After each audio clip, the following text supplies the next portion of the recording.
Barbershop conversations, man. We have a special guest, man. We've been trying to put this together for months, man. First, I want to thank Leon Muhammad for bringing us together, man, so we can have this conversation, man. And I want to welcome to the barbershop Alif Muhammad, man. Welcome to the show. Thank you, my brother. And we call Leon Captain Leon Muhammad. Yes, sir. Yes, sir. He earned it. Yeah, he loves that captain at the front of his name, dog. That's very important in the nation of Islam. There's very few captains. Yeah, he takes great pride in that too, along with being a Hall of Famer. Yeah, that's big. Yeah, that's big. That's big. Yeah. Absolutely. So before we get started, you have a school, correct?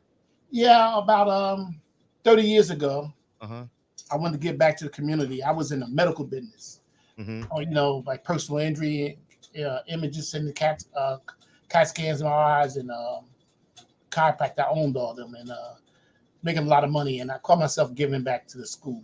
So I'm gonna open up a school because all my children had got the best education. Right. They had went to some of the best schools in New Jersey, and I'm like, education is the key. I used to always say education is the key for us as a people and stuff. So I opened up a school, and there was probably 14 other people down with me. And then when we went to go put the money up, I was by myself. So I opened it up by myself. Wow. And it cost me a lot of money. It cost me a lot of money. It cost me. I thought I was going to spend 50. I think the first 50,000. I think the first year I spent 350,000. And then I caught myself going in and stop the bleeding, which means that if the school would just break even and stuff like that. And even my friends helped. Butch Lewis helped, gave me some money. A couple of them, people in boxing threw money my way to try to help, And I fell in love with the kids. When I seen the state of the urban kids, I fell in love. And when you do it, it's like it shocks you. It shocks you when you see a kid that really can't read or in the 11th and 10th grade. It shocks you. It just and it was like how the Bible say I was like Paul on the road to Damascus. I got smitten. And what it did, it cost me, I didn't make a lot of money. Matter of fact, I didn't make no money. So I had to make decisions. Do I keep the condo in the ocean on Boca Raton? No, let the condo go. Do I keep the maid in the house of Mendham? No, let the maid, So I made a decision, and here I am 30 years, 5,000 students. I sent 2,000 to college. And I became famous in the 90s, in the early 2000s with the athletes. So I sent about 150 B1 athletes to school. A lot of them are pros. Kenny Freed was one. There's a lot of them are pros. And, so I had about a couple thousand. I've been successful in that, but I'm here. I'm here. And it's K through 12? No, it used to be. The charter school stopped that. When the charter schools came to New Jersey, they started at the bottom. And when they start moving slowly, they took away. Well, I go to private school.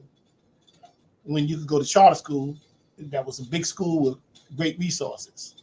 And so we ended up becoming a high school. Then I became what they call an at-risk high school, a kid that's falling back or something like that. Then it's a mixture of a high school and adult school. So I get a lot of adults, people even my age. I'm 70-something years old. 71 now. I forgot. I just had a birthday. 71 years old. And, friends, 40, 50, 60, a lot of immigrants that has been, like, for instance, they're educated in their country and they want to set their diploma here. So that's the gist of the school now. Right. Mm-hmm. And what's some of your most notable athletes or students that's gone on and created greener pastures? My greatest student was my youngest son. He went to Georgetown at 15 years old.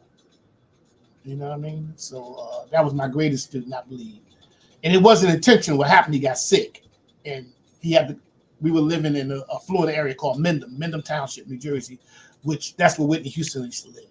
Yeah. So it was like maybe 50 of us up there. And he got ill and he had a special disorder where he would be out of school and he happened to come with me to school. So the school gave him a tutor, and the tutor happened to be a doctor, a Princeton scientist. And they bonded together. So whatever he learned with the Princeton scientists, I made him come teach at the school. Wow. So at 14 years old, he was teaching. And what happened, he applied for college. He had Cornell, Brown, NYU, Morehouse, Georgetown. Yeah, that's the schools he got. So he took Georgetown. So he's on his way to being the president soon.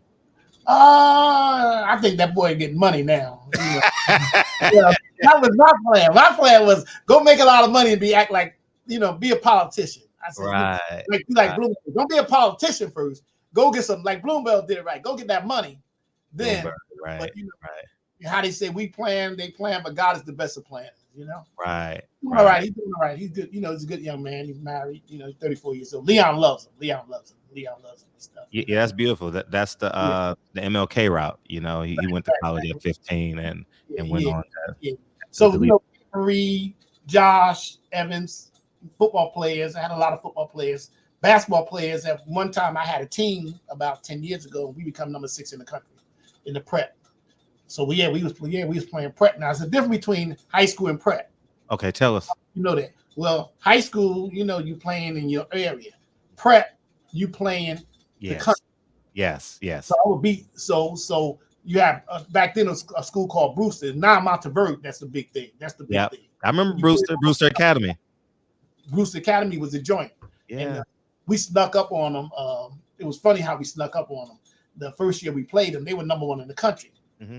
And their star was Will Hart from he was from B-More, Baltimore. Mm-hmm. So he goes on Facebook and saying, we don't care nothing about Newark.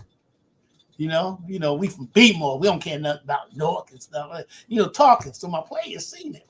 Right. So we sneak up in the national championship and beat them. Bam, right? So I see him, Will, he in the NBA right now, right? So I said, Will, what's up, B-More? What's up? He said, we got another game. We got another championship.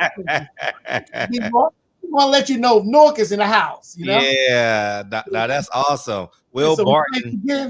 They played him, how everybody laughing. They came in, they were serious this time. Yeah. And we jumped in with no seconds left and beat him. So wow, in America. So he's like number 6. But my problem was I talked a lot of junk. I talked to New York. Wherever I went, I talked junk. It was like, so the local paper ended up doing an article on me. They called me the controversy king of basketball in Newark. I talk junk in New York. I go to New York. They like, you from Jersey? I said, I ain't from Jersey. I'm from Newark. Just like y'all say Brooklyn. Yeah. Different. They ain't saying they're from New York. They say they're from Brooklyn. Right. I said from Newark and stuff. And then we got our props over there playing over there, So then the NCAA came after me, and it came after me because I had embarrassed them one time, they came into my office to do inspection and everything was all right. And then when I busted them, I said, what the F you doing here, man? Mm-hmm. What the F you doing here? Well, these kids have low scores. I said, don't get mad at me. Get mad at Georgia Tech and Pittsburgh and these schools putting these kids in with the low grades. Right. They put them in with the low grades. You should be getting mad at your members, So it became a war like that, with the NCAA. Things is different now, man. Right. Kids are making money. And that's a good thing. As far as the transfer rules, a lot of good things that's happening now. But I got about 40 kids that's playing pro overseas. Oh that's awesome. Will Barton is a fan of the show. He's called in.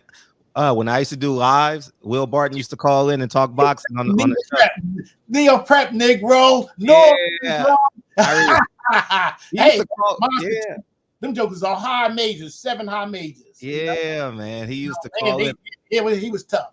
Yeah. But he submitted. When I see him, I said, B-boy. He said, hey, man, you got us. Because, it's always a thing about B-more, Philly, North, and New York. DC is strong, but what I'm saying is we never, we played them, but the competition was Philly, Baltimore, New York, and everything. Right. So that's where we was at there. Right.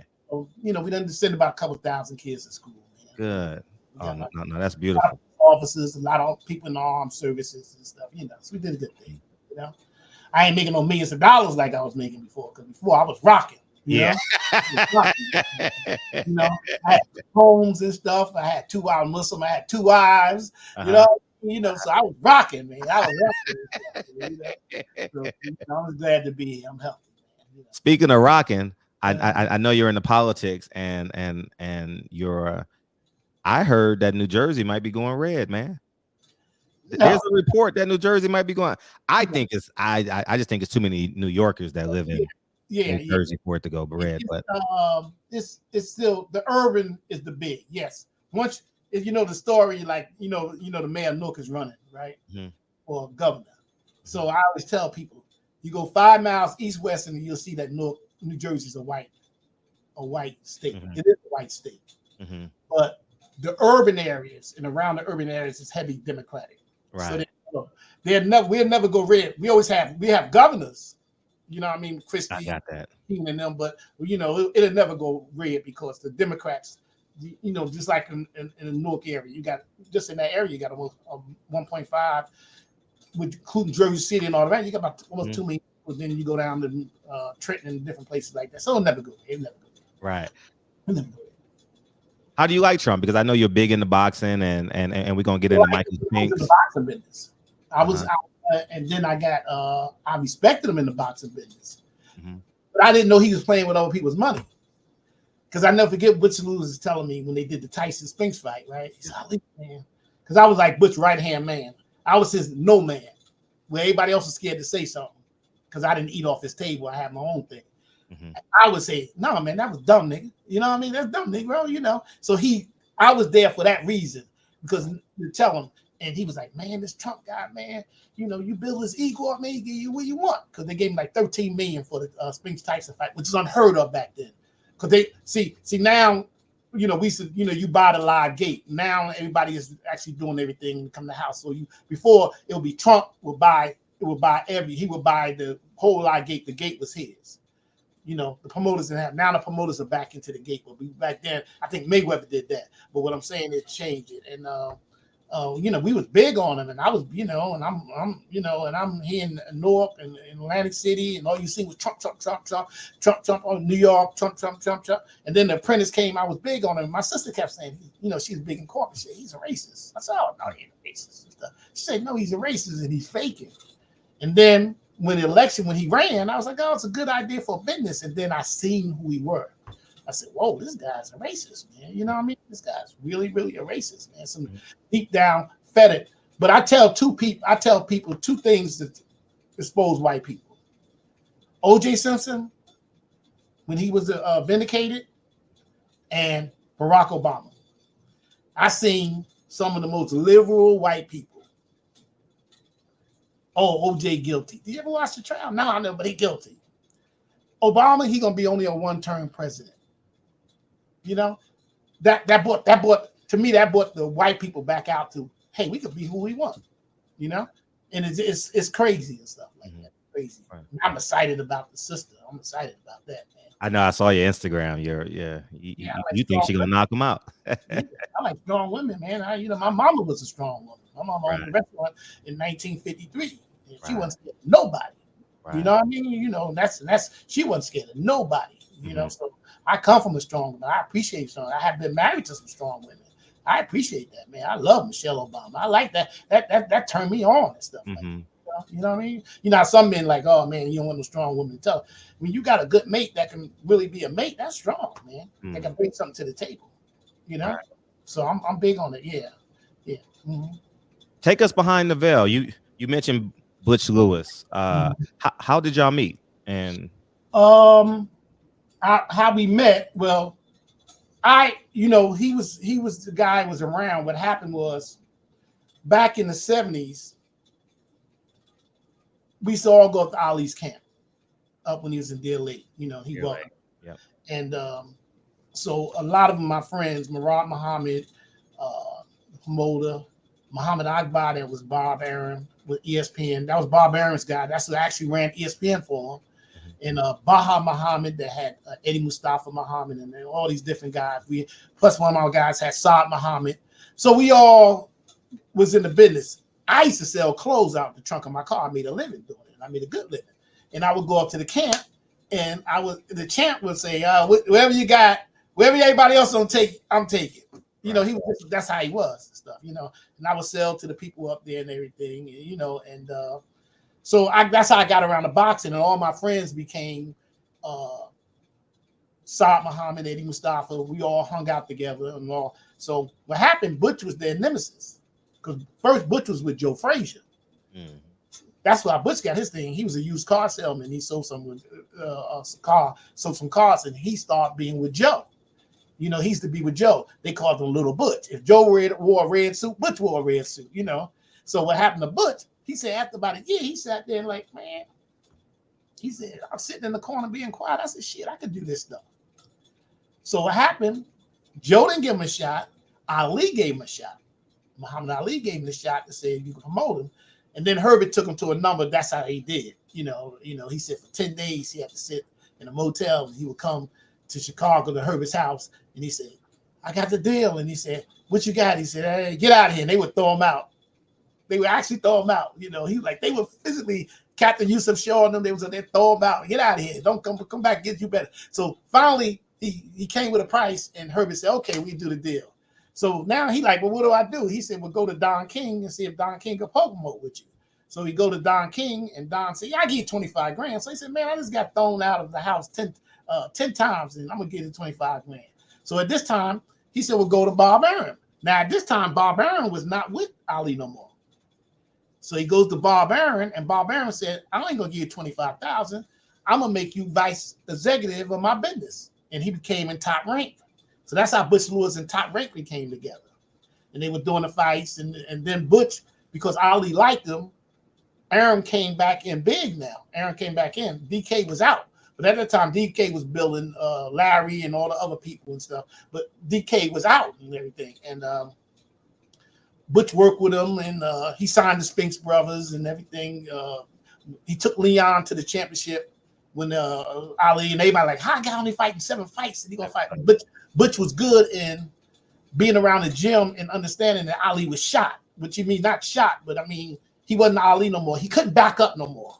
So if you press him, the legs wasn't there. You know, you had to push him back. So Leon snuck up on him once, so they're the big thing. So now Butch is the next fight. I don't know if you know the history. Spinks beat Ali. They fight in New Orleans at the Superdome, and he meets up with some black guys named Don Hubbard and them that are players in New Orleans. They run the Superdome.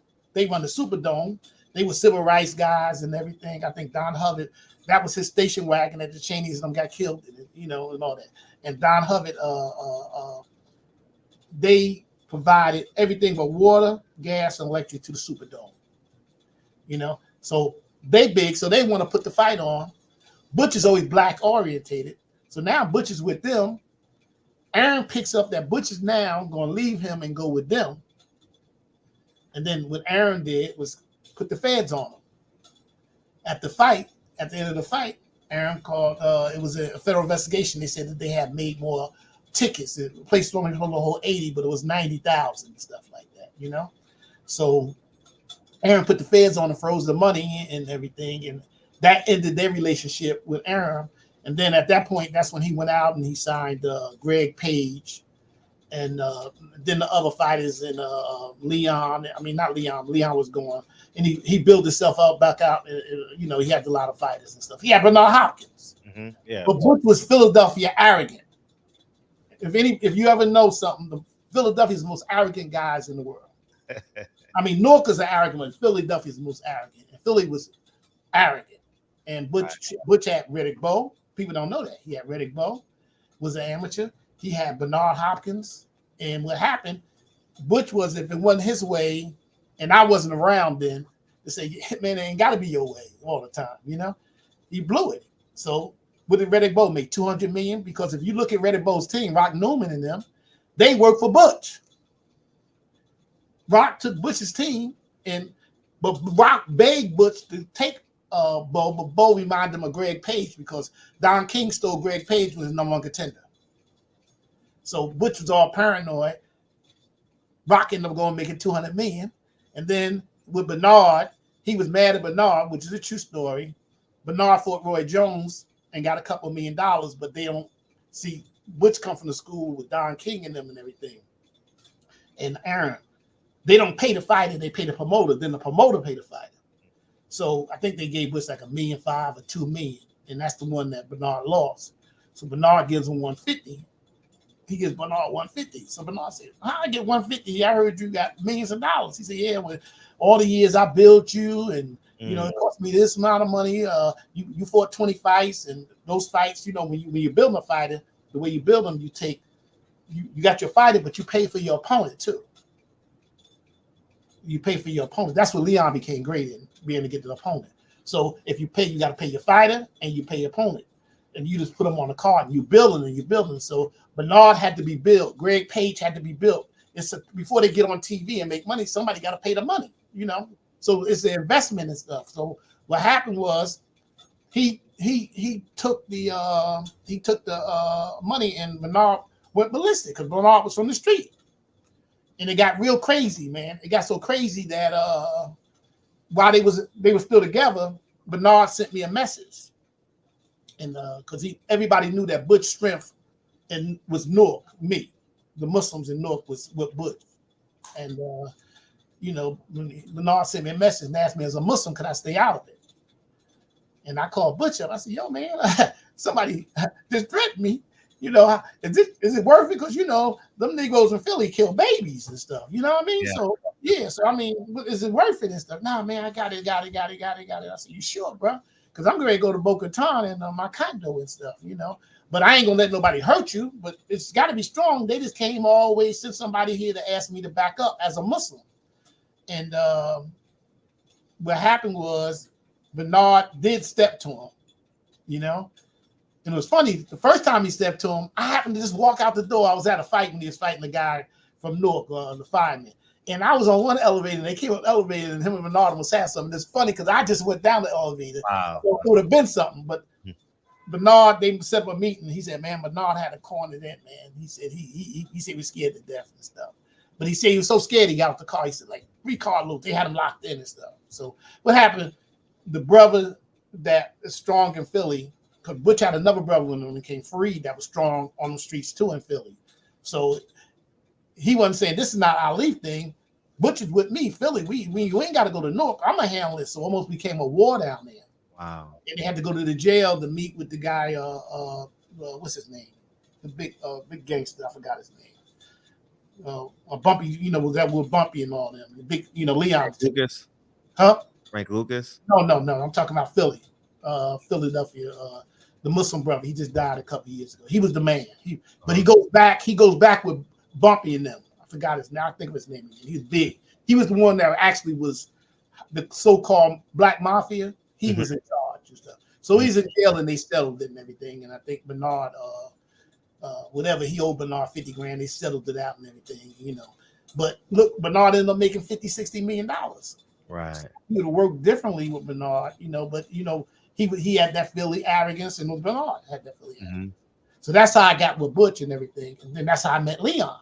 Right. Because we were doing a fight, and Leon is known for bringing opponents. We called him Muhammad. He bring opponents and stuff.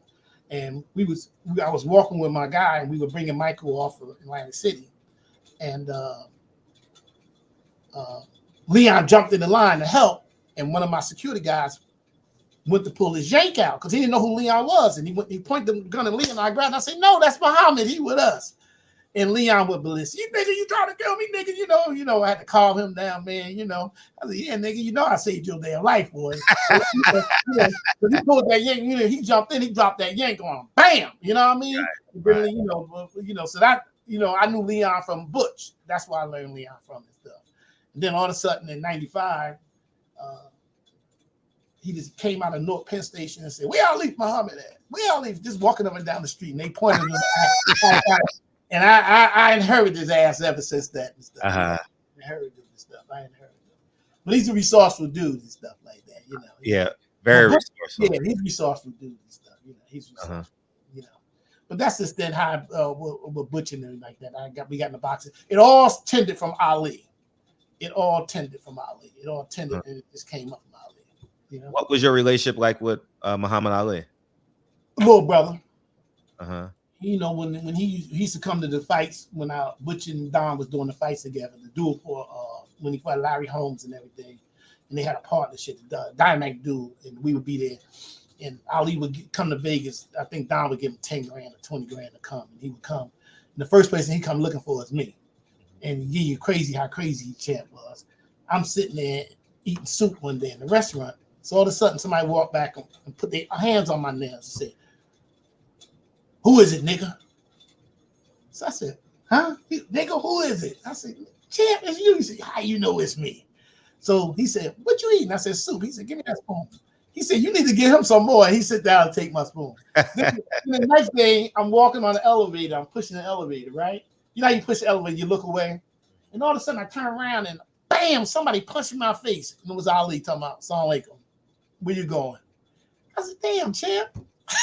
Where you going? Come on, go. So we was like friends, like, you know, this is before he got real sick and everything. You know, he just is a good dude. He's just a good dude, you know. Right. He's just a good dude. He's a good dude. You know? I spent a lot of time with Khalil Ali. What was your relationship like with Khalil Ali? She was fine. Fine. And she didn't feel us because I was from Newark. She called us the gangster, Newark gangsters. Right. She didn't feel us. She wasn't feeling us and stuff. You know, she called us because we go up to the camp and say, okay, here's the Newark gangsters and stuff like that, you know.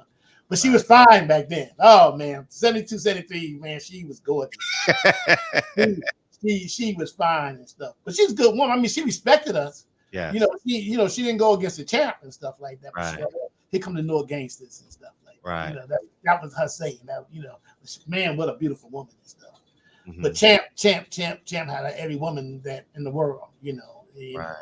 You know, she had to be a strong woman because I mean, he didn't turn nothing down but his collar.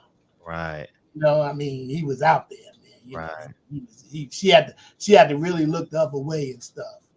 How her problem came, she was looking the other way for years. But when he fought Foreman and he met Veronica, the Honorable Elijah Muhammad died a little while after that, a couple months after. It was October 30th, my birthday, matter of fact. October 30th, and about 4 or 5 months later, the Honorable Elijah Muhammad died, and WD took us to the Sunnah and said you can have more than one wife.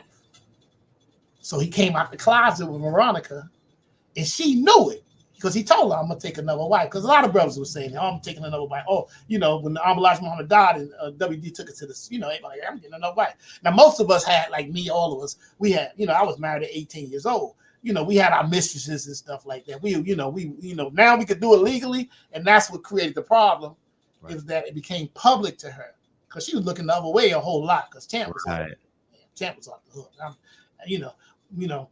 One time I said to him, Champ, what you think you Superman? He said, I'm better than Superman. I said, why? He said, Superman is fake. I'm real. But he, a lot of ladies. But she would look the other way. But when Veronica come, this tall, 6 beautiful woman and stuff, and he said it was his other wife, but he did talk to her. She tried to act like she didn't. He did talk to her because we had went into practicing swimming, and then, she got embarrassed and everything, because he's running around the Philippines with her, Veronica, saying this is his wife. But we had moved to another part of Islam at that point, it was, but she didn't, so what happened, they broke up and stuff, But she was fine. Whew. She was fine. Yeah, she talked about being over there, and they had a fight in the hotel room, and well, she had a fight. Champ ain't hit her. He just blocked it. He just blocked it and shit. She didn't, he ain't hit her and shit. Yeah, he's trying to grab and stuff like that. But it was more of her image. She knew where we were all going. She expressed that. She expressed that. She expressed that. More of her image. Yeah, that that. Everybody knew because when he let her run the show, he did, and that's what she expressed. Yeah, she let her run. He let her run the show and stuff, but he was doing his thing, man. He was doing his thing. But when she got embarrassed and stuff, and it just went a little head and stuff, and that's what happened. Yeah, that sounds correct because she even explained to me like she ended up becoming like his manager of his women, like Well, I don't know. She would look the other way. Well, yeah, look the other way. Because a friend of mine got put out the camp. I never forget. I broke up with my wife that night, my first wife. And what happened was he was up there with Ali. His name was Butch Muhammad. He was up there with Ali. He was like, valet and everything. And he would go get the women, including Lolly. She was only 17 years old. Right. He would get the woman. He would pick him up at the airport, and he would put him somewhere, and then he would go get the champ and everything. But somehow she wasn't in camp. So they brought the women up, and they were sitting. And she walked in with a sister that was a official from Chicago, and it embarrassed her. And he acted like the woman was his. A Fisher from Chicago? Official. Okay. Official. It might have been a captain. She might have been the captain or sister captain. Okay, gotcha. She wasn't by herself. Gotcha. She wasn't in the camp. She just happened to show up at the camp. And Ali is sitting there with my man with two girls talking. And so he act like the girls is with him. Right. You know, not to embarrass her. And what she did was she called Herbert and said he had to get out the camp. And I had to go late at night at 12 o'clock to get out the camp. You got to get out. He said, man, Herbert keep calling me saying the woman don't want me in the camp. You got to go. Right. So we went up and got him. And then 3 days later, Ali said, shit, this is my camp. Ain't nobody running that. And made him come back. Wow. So that's how Ali was. Made him come back. This is my camp. This is my camp. Right. You know. So she wasn't managing them. She just looked the other way.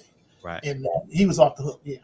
Who was the owner of the hotel down that where the women stayed? There was a black-owned hotel there, if I'm not mistaken. Yeah, elaborate on that. It was 2 hotels. Yeah, I know the story. Well, I spent a lot of time on this subject, man. It was a black hotel. It was a black man, and the left was a white hotel. Right. So the white hotel, Gene Kilroy, who was Ali's everything, would take all the writers and look out for the white hotel, you know? And then the black hotel was like, damn, you know. So what happened? He was cool. Because I used to sell him clothes, matter of fact. He's a nice dude. He's like, you know, and so they were like maybe a mile down the road each way. If you ever been up there, you know, back then it was like an empty road, you know, like rural, and then you went up and all these stuff sat up on the mountain and everything. And one motel was this way and one motel, and the black guy had a motel.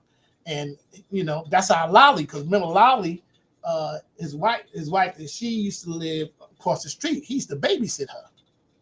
And then when she got grown, he started bringing her, picking them up. Baha would pick her up from Redden, bring her to the hotel. And then Ali would come down and do his thing. And then he would take her back and everything. So she was in all the way at 17 years old because he paid for her college and everything because she's very well educated. I think she went to UCA. You know, she got master's degrees and everything. He paid for her college. But that she was in the situation then. She never left the situation, even when he was married to Veronica. She never left the situation. Right.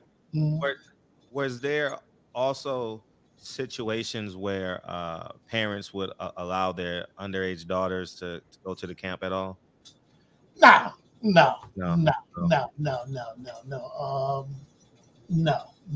If they did, he was kissing them like a little girl. Gotcha. That was his thing. No, that he had enough women. Only woman I know he didn't get was Jane Kennedy. He couldn't pull Jane Kennedy, and he couldn't pull her. And the champ said when he couldn't pull her, he thought Isaac Kennedy had something with him. So he said, "Come on, man, come run with me." So he run and they go take a shower.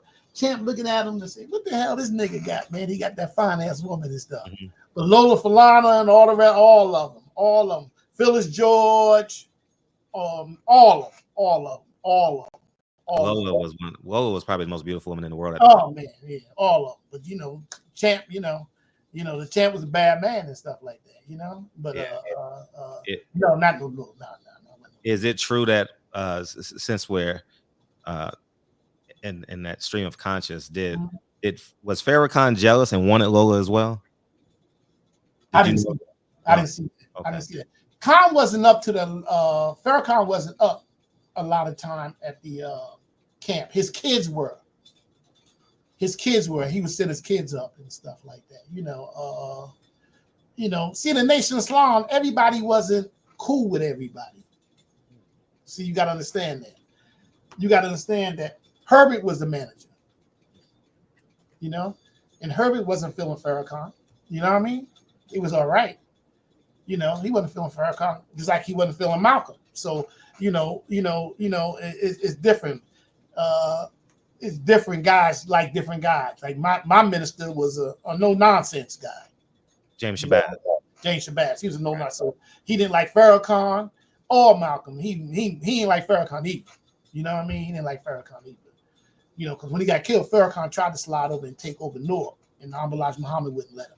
He tried because everybody wanted Noor. Because if Philadelphia was selling 50,000 papers a week, Newark was selling 50,000. New York was selling 50. Newark was selling. They were selling fish. Newark was power. And Minister James had a way of keeping he kept the corruption out the mosque, out the temple. He kept it outside. You follow me?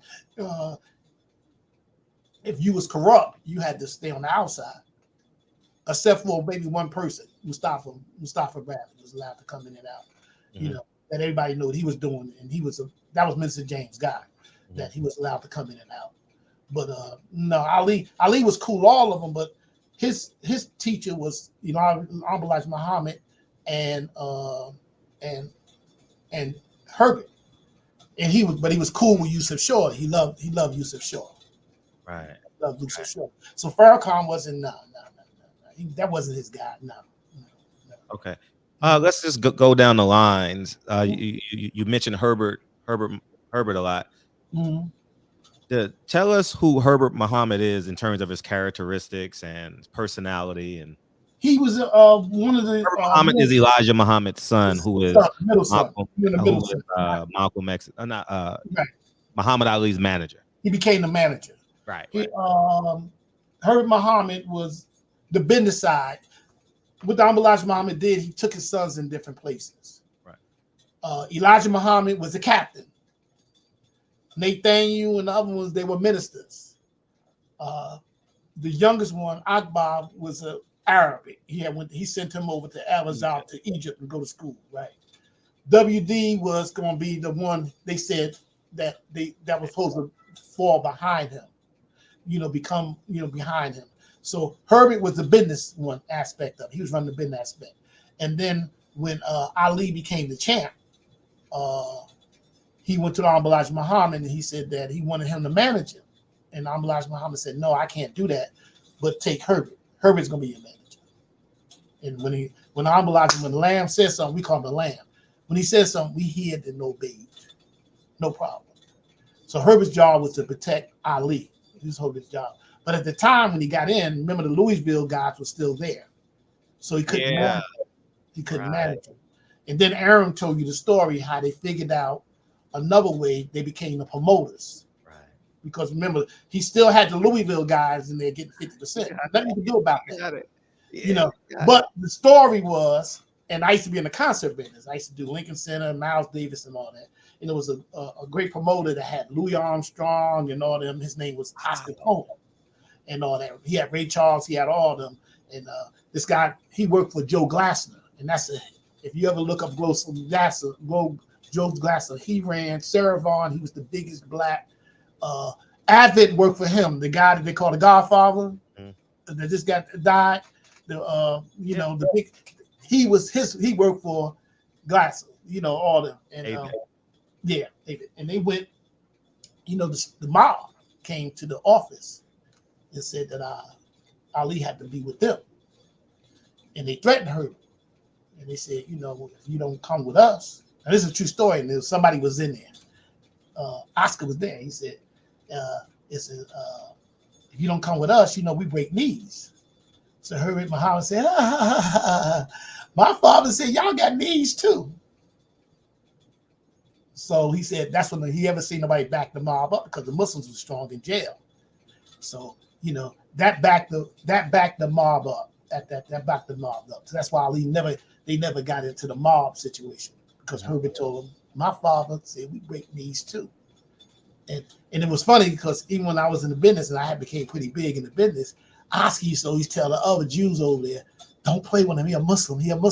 They different. And he was right. I was different. You say some smart stuff to me and I'm in New York. Next thing I know, I'm walking in your office. So say that again and stuff. So they're not used to that and stuff. So, but Oscar used to tell him, beware, he's a Muslim.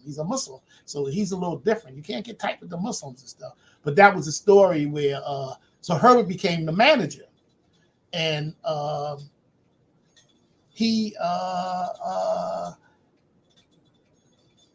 it was like, if you wanted to, Ali had access to Elijah Muhammad, but Herbert is who he went to.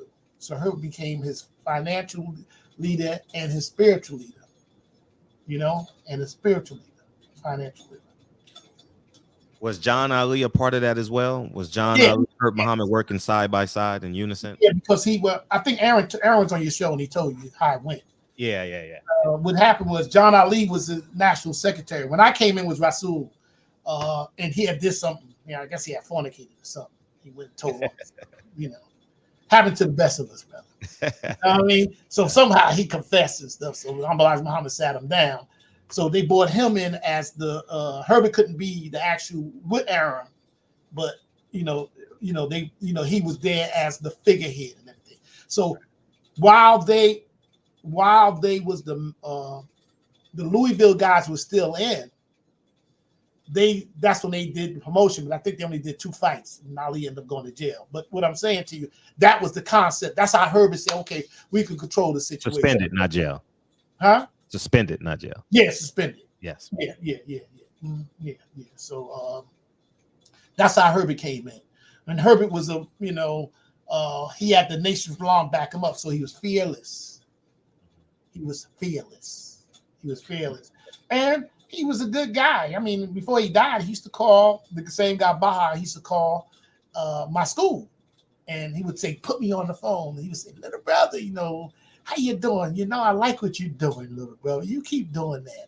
All praise to you. Keep doing that, little brother. I like you. I like that. He was a nice guy, but with a lot of power. And when you had the Nation of Islam back then, you had a lot of power, man, because we were fearless. We were fearless. I'm telling you that. We were fearless. And how it came about was a lot of people that started getting, especially in the Northeast, they got, like Malcolm, they got the nation in jail. They were the tough guys. That's like in the 60s, we had gangs in Newark. The gangs stopped because all the gang leaders went to jail and they became Muslims. So when they come out, who you gonna talk back to the Muslims? They the top gang leaders, but now they brothers and stuff.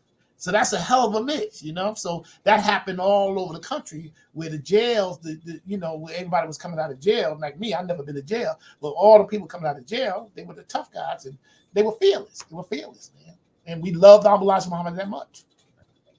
Who stole Muhammad Ali's money? Really, nobody.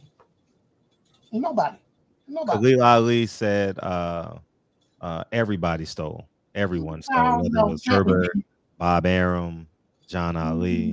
No, Bob Arum would have never did that because he was scared. He knew what the Muslims would do to him. Bob Arum wasn't doing it. He did business. He's just good with a pencil. He's not gonna do the deal unless he making money. See, Don will tell you, my brother, you're gonna make 10 million, my brother. And then when it's time to get paid, he's gonna give you 5 million. That's how. Well, Herb, I ain't gonna say you ain't getting about 5 million. That's a deal. That's a deal.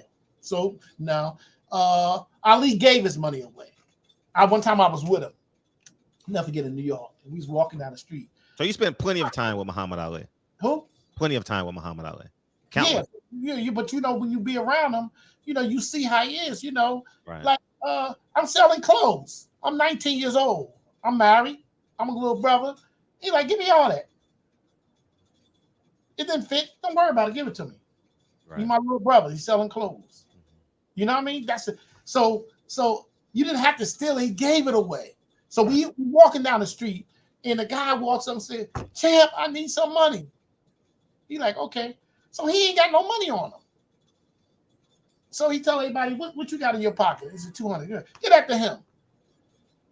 So everybody like, "Champ, you don't know who he is." What I say, give him the money. So it wasn't no stealing. Matter of fact, from my position, was the first opening of Ray Leonard and Mayweather are getting the most money. See what they don't understand about Herbert. Herbert didn't have to steal money. He was the promoter. When he legally couldn't be the promoter, he was still the promoter. You get what I'm saying? He had a place up on Central Park West, Butch told me. Because Butch said when he worked for Top Rank, he would get the Diners Club and American Express. He's like, Bob, what's this? Why they sending Herbert's bills here? He said, just pay it. He said, pay it. He said, pay it. He said, we just gave him money. He said, pay it. Pay it. So Herbert's like, you want to promote Muhammad Ali? Okay, well, I got that condo over there you're gonna pay for. It didn't come out of Ali's money. He stuck up everybody else. You want to work up with Ali? You want to work with Ali? Okay, brother. I got a mistress over there. I think I need to buy a house for her. And this is Butch Lewis telling me the story. That was the executive vice president of Aram. He said, Herbert, that we paid, and Herbert lived like a king. He lived like a king. So he didn't have to steal money. Her problem was that Herbert had more power than she did. And she didn't like that. She didn't like that. He had more power. He walked the tightrope. Like I said, when they wanted to put my friend out, she called Herbert. She didn't go to Ali. She called Herbert And Herbert told me I had to go. And then when he left, Ali brought him back and said, "This is my camp. This is my camp. This is my camp. This is my camp." So he would give it away. He would give it away. He didn't have no sense of money. He didn't have, not in a way like these rappers is now buying stuff like that. He didn't care about that. He just give it away. He just give it away. You needed something. He gave it to you and stuff like that. He gave it to you. He should have been managed better. Yes. It was money put away that he had an annuity and everything like that. But it wasn't not the way these fighters was. But when Lolly kicked Herbert out, it changed the game because she came into the business. Because you would call Ali up and say, I need you here in New York. And Ali said, okay, just send me a ticket. Not with her. She said, you got to talk to our agent. It's 100,000, it's 250. And then so she changed the game. And Herbie just said, Judge. That's how he called everybody, Judge. Judge. He said, what Ali doing with that woman? If I did that, I'd go to hell, Judge. I'd go to hell. So that's what took Herbert out. He did put aside, but Ali spent a lot of money. I think he gave Kalila close to $6 million. He gave her a lot of money, and each one of the kids had $1 million trust fund. So he gave away a lot of money. So you didn't have to steal, especially Herbert didn't have to steal, and that's different from I'm telling you, he didn't have to. He made the promoter pay. Whatever he wanted to take, he became partners with the promoter. He got Ali the most money. Okay, Ali, you're going to get $5 million and stuff like that, 2.5 and stuff. Now, I'm going to be on this end. You're going to take care of my other private things. And Butch Lewis told me the story. So that's how Herbert used to do it. Herbert had maids. He had this. He said, why we just pay it? He said, you want to promote Muhammad Ali? And Aaron said, just pay it. Just pay it. Just pay it. So that's my analogy of being around and being with Butch Lewis, who was like this, that was very close and told me the deal. Who had more women, Ali or Herbert? Ali. I heard Herbert was doing a good job too with him. Yeah, well, his father was no joke. Yeah. So what I'm saying is, we gonna get there. That's what we gonna get there. No joke. He had an appetite, but no, Ali. Women just because did you ever see Ali? Not it's so heart wrenching to me. I went to school with Walt Hazzard's son. We played together 2 years in high school together, and I would get invited to Friday dinner all the time, and I took it for granted. So Walt Hazzard and Ali were good friends when he lived out here in LA. Right. As you know that, and I went to school with Ali's daughter. She went to Venice High School for you. He's a beautiful looking man. It's more in person is stunning. That skin and his look and his person, man. He got one of my girlfriends one time. Seriously, stuff. Seriously, But I understood it. She just wasn't my girlfriend no more. I understood it. I one of my girls. He wasn't no joke, man. Women fell at it, but Herbert was different. I think I heard back, when we start having more than one wife, he had like 3, 4, like that, 3 or 4 like that. We start practicing the sooner, we start, right. Including himself, in later years and stuff like that. He had more than one wife, but he had an appetite, yes. Now, how old were you when you joined the Nation of Islam? I'm 16 years old. 16? 16. What year is that? 69. 69. And prior to that, were you affiliated with them at all? Well, I grew up in the area where everything started at. And I can remember my brother, who was like 9 years older than me. All his friends became Muslims in the early 60s. So the projects we was around, that's where the first temple was at and everything. So all his friends were Muslims and stuff. Right. It was Muslims. It's a funny story. They always laugh at me. I was going to church one day. I was 11 years old, and I had my bow tie. I said, I'm going to the temple because I used to watch them guys. They were sharp and stuff. I said, different, right? And of course, Muhammad Ali, everybody loved Cassius Clay, right? Right. All my cousins said, where you going, man? I said, I'm going to the temple. I'm going to become a Muslim. I didn't know how to say it, but I'm going to Muslim. And I went to and my mother called me in. She said, what you doing? I said, Mom, I'm going to be a Muslim. I was like 11 years old. I'm going to the temple. She said, tell you what, when you hit puberty, you can pick your religion. Right now, get your ass to church. Right. So I grew up, but what happened was I was a young guy at 16 around the 30-year-old men. Sure. The 35-year-old men. Sure. So I knew Mustafa and them. I was like the little brother that they let in the meeting. You know, they didn't treat me like a 16-year-old person. They treat me, I was a man. You had to be a man. So I was around all the older brothers, the ones that had been around in the 50s and the 60s. So that was the difference between me. If I was a 16-year-old, all my friends was 30 years old. And I had to hang, and stuff. So my interpretation of what was going on, I was with a lot of primary sources because they were right there with me. Right. Right. I like that 69. So you never met Malcolm X, never had you seen him? No. I under 65, but you never met him, never seen him, anything like that. You understand, I came in the nation in 69. We didn't even say Malcolm's name. We said a hypocrite. Look, we never called Malcolm. We called him a hypocrite. Wow. Even when show you how bad it was when they changed the school called Southside High. A friend of mine changed it to Malcolm, and the young brothers in the FOI took him in the bathroom and tried to like almost kill him. You know what I mean? Because he changed the name. That's how serious it was. The only one that was really talking about Malcolm in Newark was Amiri Baraka, the mayor's father. He was talking. You know, he was pushing Malcolm. But in Newark, you say something, we didn't call him Malcolm, we called him a hypocrite.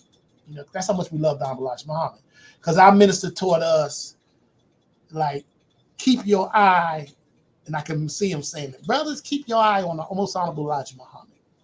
So not in the hymn, not in the Farrakhan, not in the Malcolm, everything was directed. And the old timers that had came up with Malcolm, that was in the 50s and everything, in the 50s, because it's a story that in the early 50s, Malcolm was over in New York, and the brothers in Newark didn't have a temple. They had formed an organization called a council.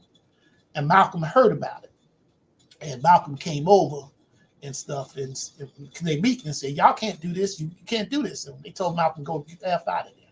Because a lot of them knew Malcolm. They came from Detroit. They had been pimps with him, and they knew him. Like, get out of here. Get out of here. And then Yusuf Shaw came back and with some brothers and said, y'all can't do that. And they told him to get out of there because it was Newark. Because all the guys who were sitting there, except for some, was gunslingers. So what happened, they ended up writing to Elijah Muhammad. See, because remember, it says, let's see what the Elijah Muhammad said. Elijah Muhammad said, no, you got to be a temple. And you get a place, and I give you a temple. And then he said, well, what about the minister? And he said, wouldn't y'all want to pick minister? And some of them was corrupt.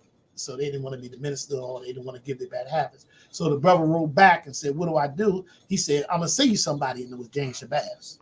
That's how he came in. So they was out of Malcolm. Because especially Hassan Kareem, he knew Malcolm from Detroit.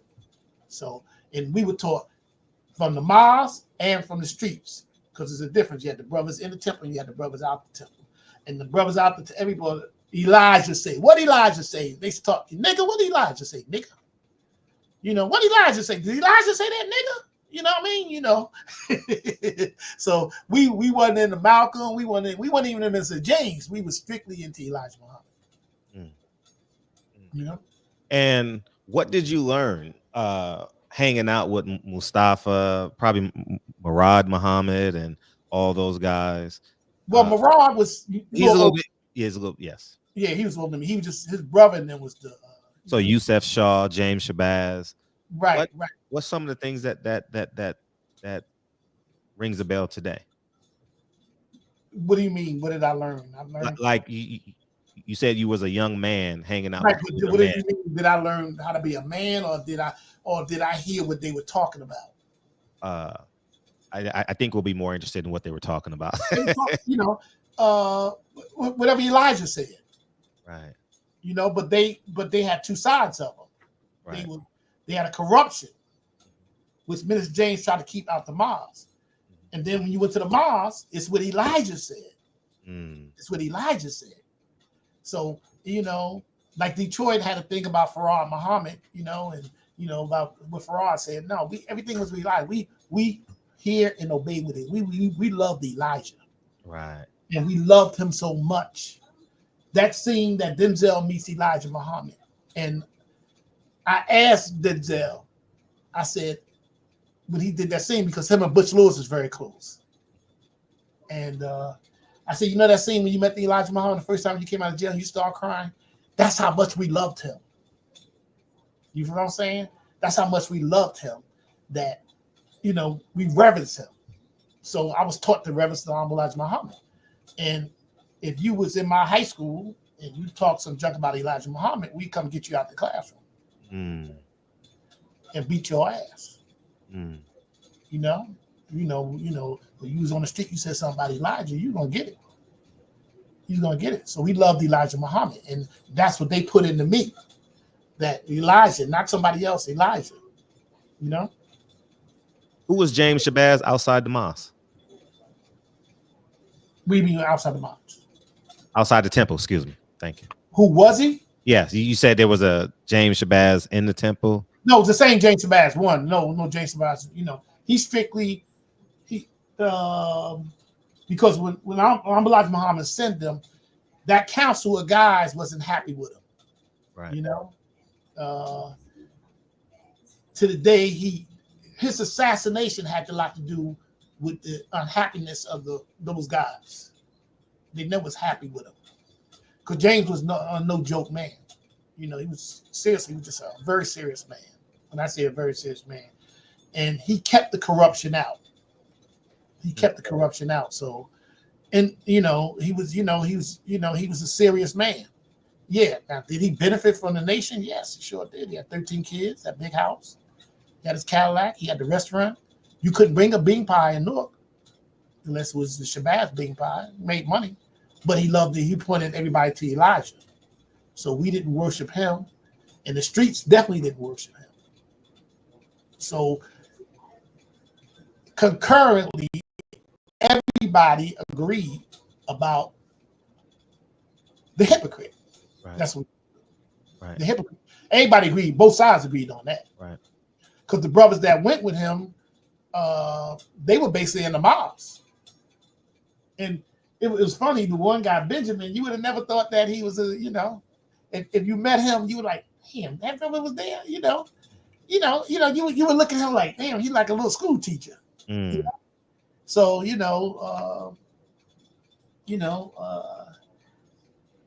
that's what happened. And when Chicago wanted something done, New York couldn't get it done. They tried to. So them two brothers that was, that served that time, they didn't kill him, but they tried to kill him many a times. See, people don't tell that story. They were the dangerous guys in New York. Wow. And they tried to get him, but he knew them. One time he was riding down the street and they seen him. They chased him down the street. He had to run a light. But it just happened. New York couldn't get it done. So that's when James said, I'll get it done. And that's when the outsiders that they didn't know. Because there's no way in the world them guys would have got in that Audubon, just like our bad guys wouldn't have got, you wouldn't know who they was. Right. If Mustafa Shabazz walked in the door, you wasn't letting him in the door, you got a beef with him, or you got some other brothers walking in the door, you're like, no, I ain't letting him in the door, So, but they not as, it's amazing that they, they did all the time, and they were, they didn't care, they had nothing to do with it. They was not there. They never could have got in the door, but they tried. They tried 2 or 3 times. They tried to get to him. And I got that from New York people. So they innocent, but they just was not, they was guilty. They got charged guilty on something they didn't do. They failed, basically. That's why it came out of Newark. And James was a no-nonsense person. He's a very serious man. So it was nothing to him because he didn't like Malcolm. He didn't like the flamboyant. If you go watch all those films where Malcolm is talking in Harlem and stuff, you see James is sitting there. He ain't smiling or nothing. He didn't like him. And he blends in with the picture. All you see is the eyes. He didn't like him. He didn't like Farrakhan either. He didn't like that from him. He didn't like that. He didn't like that. They were all cool with Yusuf, sure. You know what I mean? Yeah, right. Take us back to what you know about the play-by-play. You mentioned Benjamin. You mentioned James Shabazz. Who were the other players on that? I didn't know the other players. I didn't know them. I just knew Benjamin because he was in the secretary department. And he was a nice little brother with some glasses and stuff, like somebody's school teacher. You know? I had friends that was asked to go and they said no. I had two friends that was asked to go and they said no because they said Alif Muhammad said leave him alone. You know, so they were asked to go. And they know, you know, but my brother, if I was that age, as much as I loved Alif Muhammad, I would have went. That's how much I loved Alif Muhammad. I would have went. Somebody talking about my leading teacher. Yes, I would have went too. If I was old enough, I would have went. And that in Newark, so Mustafa and anywhere else where people say this and that, to us he was a hero. To Minister James, he was a hero because he could come in and out. Because Mustafa was he was corruption, but he kept it out on the street.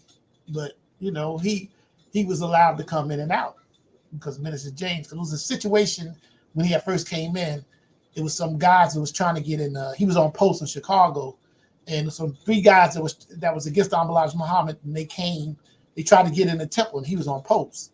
And he single-handedly threw three of them down the stairs. So he had a reputation. That was no joke, you know, so you know, I didn't know the guy from Patterson. I knew his captain and everything, you know. But, you know, they were street guys. It was street guys, but the New York couldn't see. It was that big.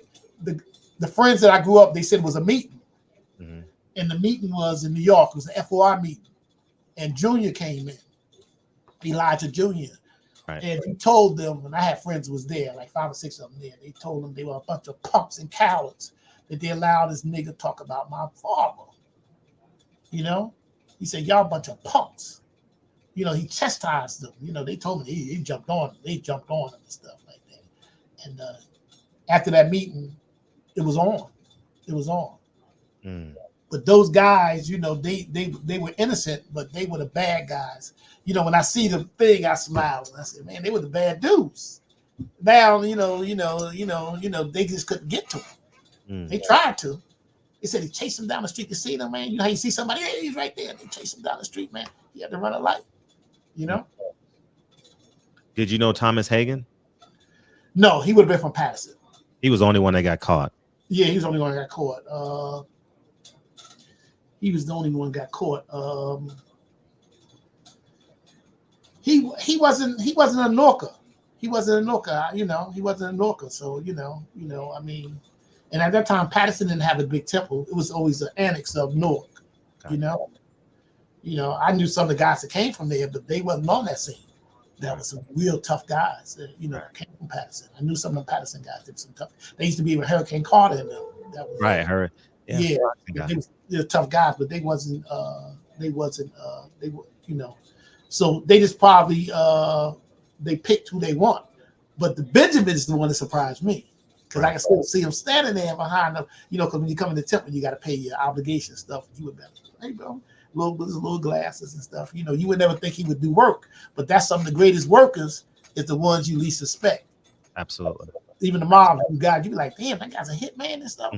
Like you like an old man, but they, you know. But Mustafa wasn't no joke. Mustafa wasn't no joke. Can you give us as much details as you can as to how Mustafa said that day went? Now the story is told. That's the story is told that they just went. They got there the day before. They just went. And he had the shotgun, huh? Is this a story he told you or a story well Baz told you? Or he would only tell a story when he get angry at somebody. Elaborate. You do something wrong to him. Mustafa was feared not only by the Muslims in New Jersey, he was feared by the street. He's the most feared man in the street. You know? And you know, I seen him get angry with a brother one time. He said, "Nigga, don't make me do you like I did Malcolm." You You know what I mean? When it came out, it was crazy when it came out. He was on the front page of the Star Ledger, and I was on the sport page of the Star Ledger saying I was the great. You know, he even said, he said, damn, at least one of us got some good press. It was crazy. I had a whole page, and he had a whole page and stuff, you know. And he was, you know, because the climate had changed and everything like that, you know, and, you know, but they came to see him in the 70s when he was in Broadway, you know. The police came to see him when the guy opened back up the case with the affidavit. Yeah, the white lawyer, yes. Yeah, they came to see him. You know, so he, you know, he was a very serious man, but he was a guy. Like, I was 16 years old, and we had went to Savior's Day to see Alif Muhammad, and 1969.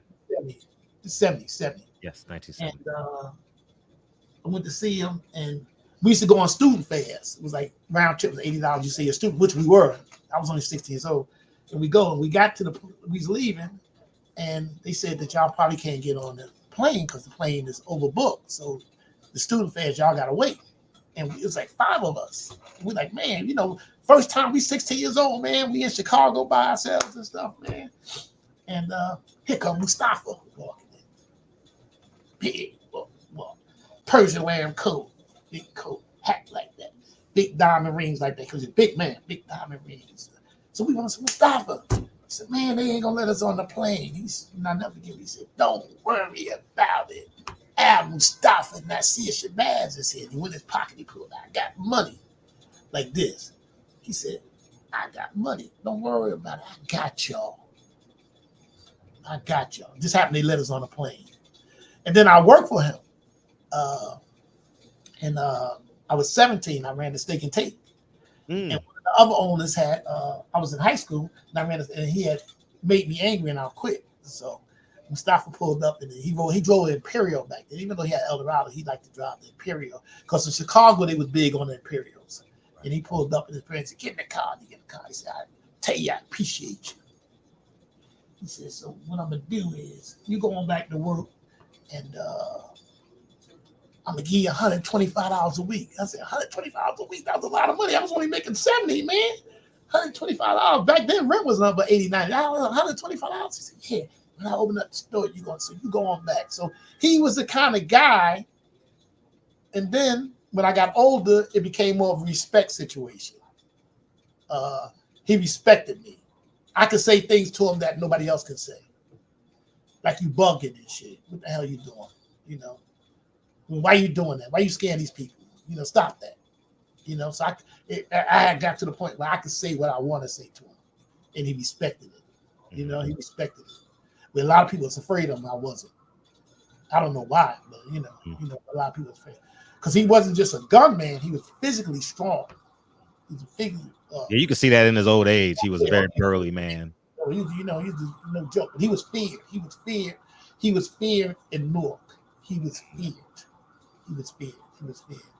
Did you ever have like a actual conversation in your older days about James Shabazz, Elijah Muhammad, and or the assassination or the murder of Muhammad? But when it came out, he tried to start denying it. You know, he just took.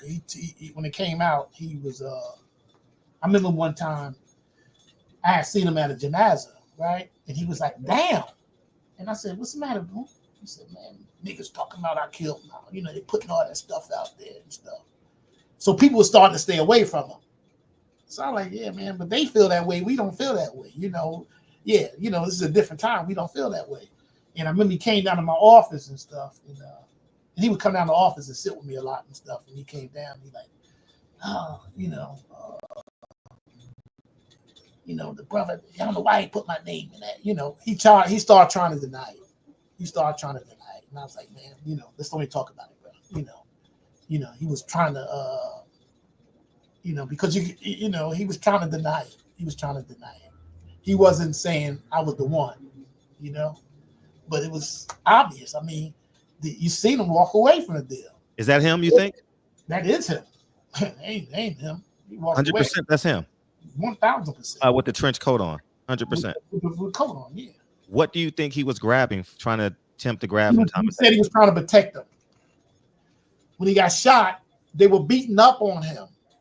So he jumped on him like he was beating on him to protect him.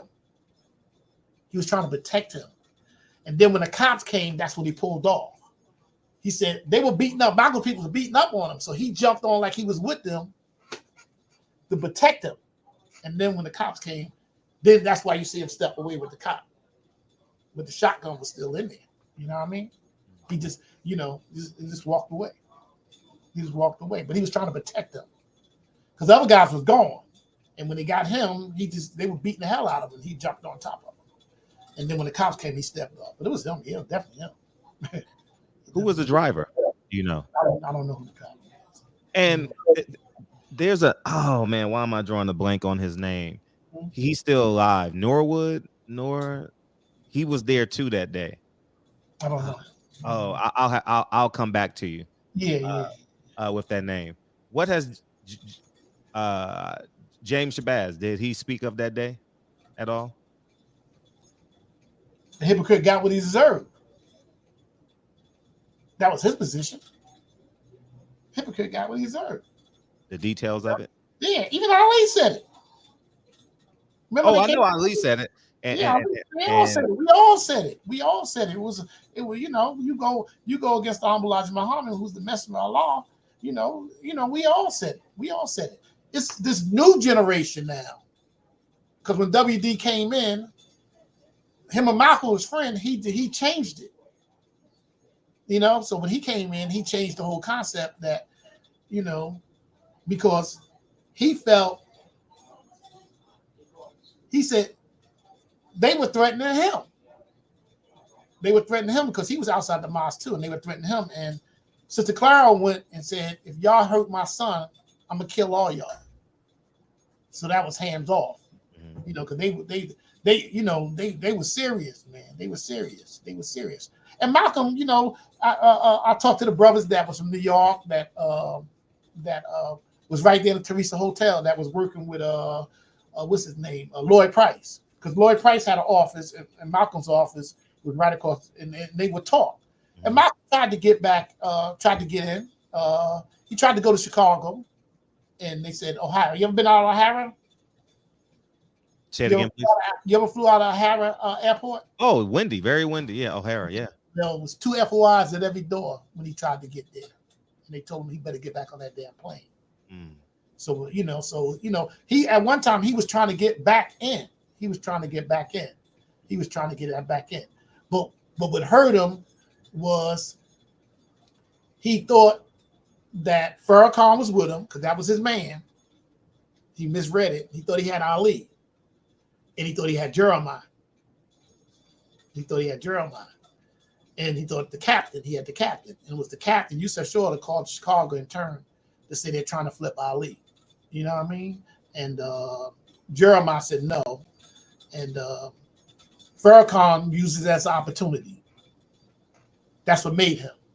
Because that was his main man. You look at, yes, sir. That was his main man. That was his main Gozain and stuff. But he thought that he had the people when he went to make his move, and he didn't. He didn't. So it wasn't Elijah Muhammad talking to Ali. It was Herbert talking to Ali. It was Herbert and stuff like that. So Mr. James, he never said Malcolm. He's hypocrite. I can still remember in school, we were about to say, the niggas talking about hypocrite. That's what we never said his name. But when the Imam came in and took us to the Sunnah, and then they were friends and cleared it up, and he named the temple after him, the number 7, it changed the image in the younger people. But the old guys, even including myself, we still the same way, that he betrayed our father. He betrayed our father.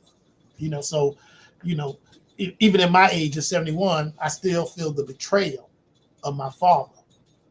I might outgrew my father and understood on Islam, but I love my father. Or me as my mother, I still love my mother, even though my mother was wrong and did some thing. I love my mother. And if you tried to hurt my mother, I'm not going to get out. So this new generation, because it was a big thing, like when when the thing came out, the Netflix came out, and everybody was talking about it. It was a friend of mine that helped them with the Netflix. He was a young guy that helped them with the Netflix. I remember when he met him, because my son was going to Georgetown at the time, and he had came down and to teach at the mosque there. And I remember Rahman walking up to him, saying, "I heard you from North, and do you know who shot Malcolm?" And he was very young, and he just told him he was like really part editor of that situation and stuff, But he had a different aspect of Malcolm than we were embedded from the mosque and in the streets from both areas that he was. He went to get to Alif Muhammad. So no, it was he was just like that. He was it wasn't no thing like that. Now Minister James' assassination had nothing to do with Malcolm. It was from that meeting with the council a long time ago that they was angry at him, and it grew.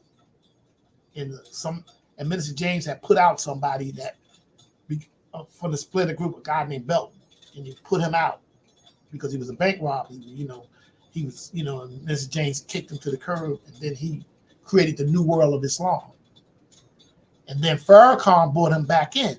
So Minister James was upset about that. I put a guy out 10 years ago. Here you down in New Brunswick bringing him back. It was disrespectful. It was disrespectful. So if you believe me, if Minister James could have sent a coup after him, he would have at the Farrakhan. He didn't like what he did, and it felt it. So when the guy came back in the main fold, his people didn't, and they called themselves getting back Minister James, and that's what that killing was about.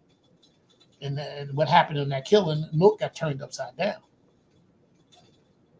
That's when the head was in the ground and the head's over here in the leg. I was like a grown man then. Milk was turned upside down. Yeah. Yeah. What can you say the climate of Mos 25 when the killers came back? Do you know any details about that? Heroes. You wasn't in the mosque though. I wasn't in the mosque, but they were treated as heroes. Because Mustafa, he could come in and out like he wanted. Nobody else could do that. Yes. He could, everybody know he was a street guy and he did, whatever. But he come back when he wanted to. He wanted to go to Chicago. Because see, the way in Islam, if you miss a meeting every 2 weeks, you go out. They call bad standards. So you have to go out and then you got to come back and get 90 days. Mustafa did what he wanted to do. You know what I mean? Mustafa did what he wanted to do.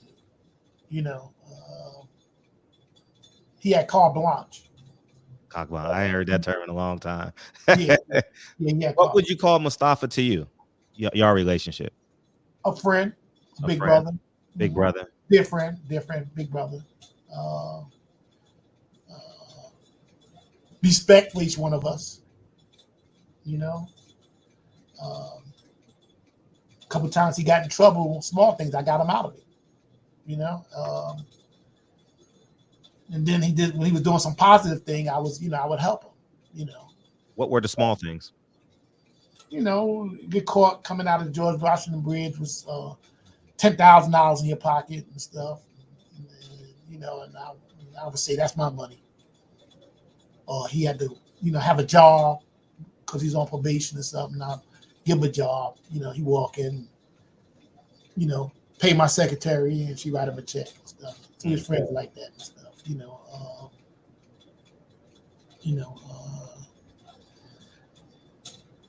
I held my own, so nobody bothered me. But if I know somebody did, he would have been there. He'd have been there. What's your relationship? I'm sorry, continue. Yeah, I'm just saying he would have been there, yeah. What's your relationship with his wife? We don't get along. Why? She's a weird woman. She's a famous woman. People don't know how famous she is. She came back in 54. She came in 54. The Nation. She was in the Nation. And she was frowned upon because she got pregnant. In the Nation, that was called fornication. So she held on the street. Like she wasn't in the Nation, but she was a Muslim. And she's the first woman bail bondsman. And she used to walk around in them jails with minks on and stuff and her leather pants. She was something. Then she did promoting and You know, she was very political, very, very political. You know what I mean? Very political. She was very strong political with, you know, with Adonisio, with to Gibson, to Shaw. She was very political. But she was the type of woman that could say what she want to you. And we had a confrontation just before he died about something else. And she thought she could say what she wanted to me, and I told her, you ain't saying what you want to say. And it was weird because I didn't know he was in the car. And when we were walking out of the supermarket, and I saw my big brother in the car. And she said, get away, don't talk to my husband. I'm like, get out of here. You know what I mean? Get out of here. And I went, and he rolled down the window, and I said, Assalamu alaikum, I love you. He said, I love you too, little bro. And he looked at her like, what's going on? You know, and I walked away. That's the last conversation we had. You know? So I don't like her, she don't like me. I don't like her, don't like me. You know, I mean, she the one that got Hurricane Carter out of jail. But she don't tell the whole story that she was dating Hurricane Carter too. And that butt whooping she got was because it was money. It was the garden was sold out, all that was sold out, and all that stuff, and a lot of money missing. You know, and so she ain't, you know, how everybody trying to act like she Rosie, you know. You know, she was the one that got the street named after Muhammad Ali. You know, she was something. She is something. She's an amazing lady. She got him out of jail because we tried to get it. We tried to appeal it for him, and we lost. He meaning Mustafa. Yeah, him, Mustafa. Yeah. You know, some stupid stuff because he had started getting strong on that pipe, the coke. You know, there was no crack then. And he started doing stupid stuff. He got caught out there with two girls doing stupid stuff. You know, all high up and stuff, and got jammed up, and they gave him a lot of time. But she laid with him and got him out of jail because he had 14 years with a stick. And he didn't think he was coming home. And she ended up, at one time, she show you how strong she is. She had Governor Florio going to give him a pardon. But he lost. He lost to a Republican. And then he lost to a Republican. And then she found a lawyer that found out that he shouldn't have got that much time. Mm-hmm. He was very, very beholden to her. He was very, very beholden to her because she got him out. But I don't like her. I don't like her. Mm. It's like oil and vinegar. But there was still oil and vinegar. I ain't care. Yeah. Dude, she's a phenomenal lady, huh? No, continue. I'm listening. Yeah, phenomenal lady. She's a badass. I get you. No joke. Could you imagine seeing somebody in 1960, walking in the jail with mink coats on, getting you out of jail? I can imagine. Black woman, she was pretty back then. Pretty black woman, you know. She was something else. Sounds like a movie. Yeah. They would be a hell of a movie. Yeah. It sounds like a movie. It'd be a hell of a movie and stuff, you know. But he was very beholden to her. Mm-hmm. I mean, but me and her, no. Like she was acting like he was a victim. He was a victim. No, he wasn't no victim. Mm-hmm. You know, he did it. And all of us would have did it. That was back then. Right. You know, saying we I mean, we wouldn't do it now. We wouldn't do it now. But back then, I mean, that's why the guys that got all that, over there. That's nice, brother. I appreciate. I did all that time, but y'all was trying to get him. Y'all just because he knew who you was. That's why. Right. Now you mentioned the call came from Chicago. Do you think Elijah made that call? Do you think Elijah wanted Malcolm dead? No. He thought he was gonna burn out. And from the brothers that was with Lloyd Price, said he was burning out. It was only like 50 people. It was like 50 people. When he couldn't make the coup to steal Ali and them, it just went down the drain and stuff. Mm-hmm. And then, we were like, somebody said the greatest speech was by any means necessary. Real leaders don't say that. We got to tell you where we're going. We can't say we're going to lead by any means necessary. We got to tell you where we're going. Because Elijah kept us out of trouble. He said we couldn't carry a penknife, even though most of us had other things, but that was just to keep. We can't be offensive. We only gonna be defensive. But if somebody attacked you, brother, don't bother to attack you. You kill them. You break their neck and stuff like that. But he kept us away from a lot of situations, So that was a good leader, and I've been a leader in my life where you gotta put when you got people following, you can't just drive up and down the highway any kind of way. You got to be very careful. So Elijah's situation was he felt he was going to burn out. He felt he was going to burn out. That's what I'm heard from the brothers that was there in the 50s and that was close to Elijah, that they felt he was going to burn. And then the ones that said they was right next door to him, he was down to 50 followers and stuff like that. So. No, I don't think so. I think he meant what he said. Because the way down Elijah Muhammad, he wouldn't have said nothing. Smart man. What you think about Malcolm? He was like, now that means he want him dead. Right. Said, no, leave him alone. Leave him alone. Leave him alone. And that's why some of the people I knew said they didn't go because they heard down Elijah Muhammad say, leave him alone. So when they went to recruit him, he said, no, man, Elijah Muhammad said, leave him alone. You know?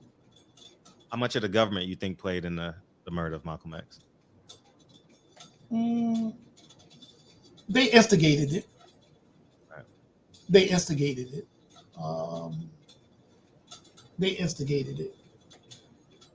They instigated it. More so they instigated. You had this. And you had Yusuf Shaw was a fiery captain because he did burn that house up. First, I thought they did. But then he admitted that they did. He admitted it. You heard him admit it. Yeah, he admitted to Spike Lee. Yeah. Oh, I know that, but Spike Lee didn't put that in the movie. But what I'm saying, Spike Lee put it in the book. Yeah, I have that book. I have it right here. The book right there, right? Yeah, he admitted it.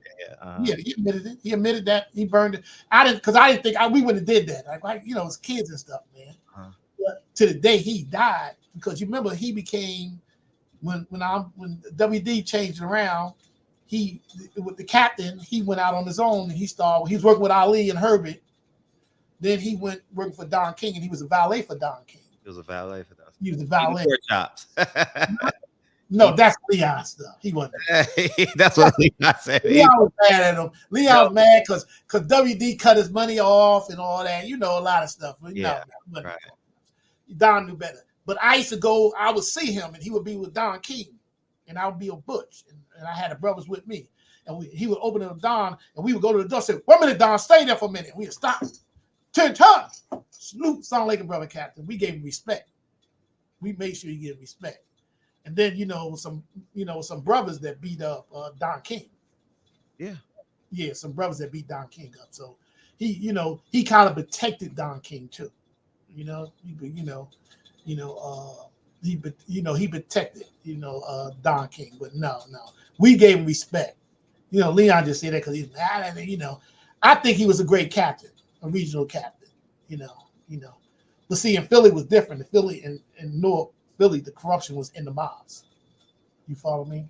In North, the corruption was outside the mosques. Got that. So he say that. Me and him argue about it all the time. This matter of fact, he called me every day. We argue about it.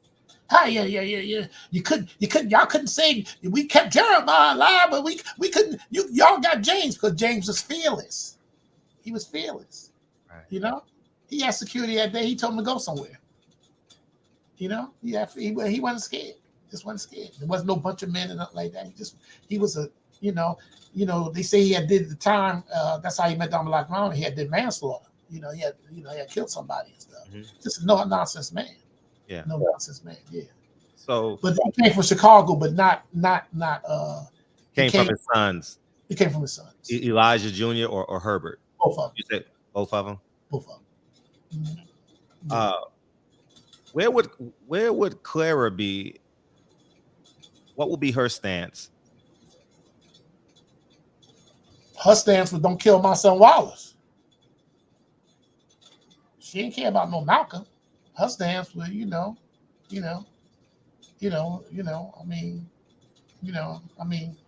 Clara was a hell of a woman because she knew about the other women. Because a couple of times they came to the house. That's how Malcolm knew about the other women too, because Tanetta and the other girl, Malcolm was supposed to marry them. He was supposed to marry them, and then out of nowhere he married one from Boston, correct? Yeah, so so when he married them, it was an uproar.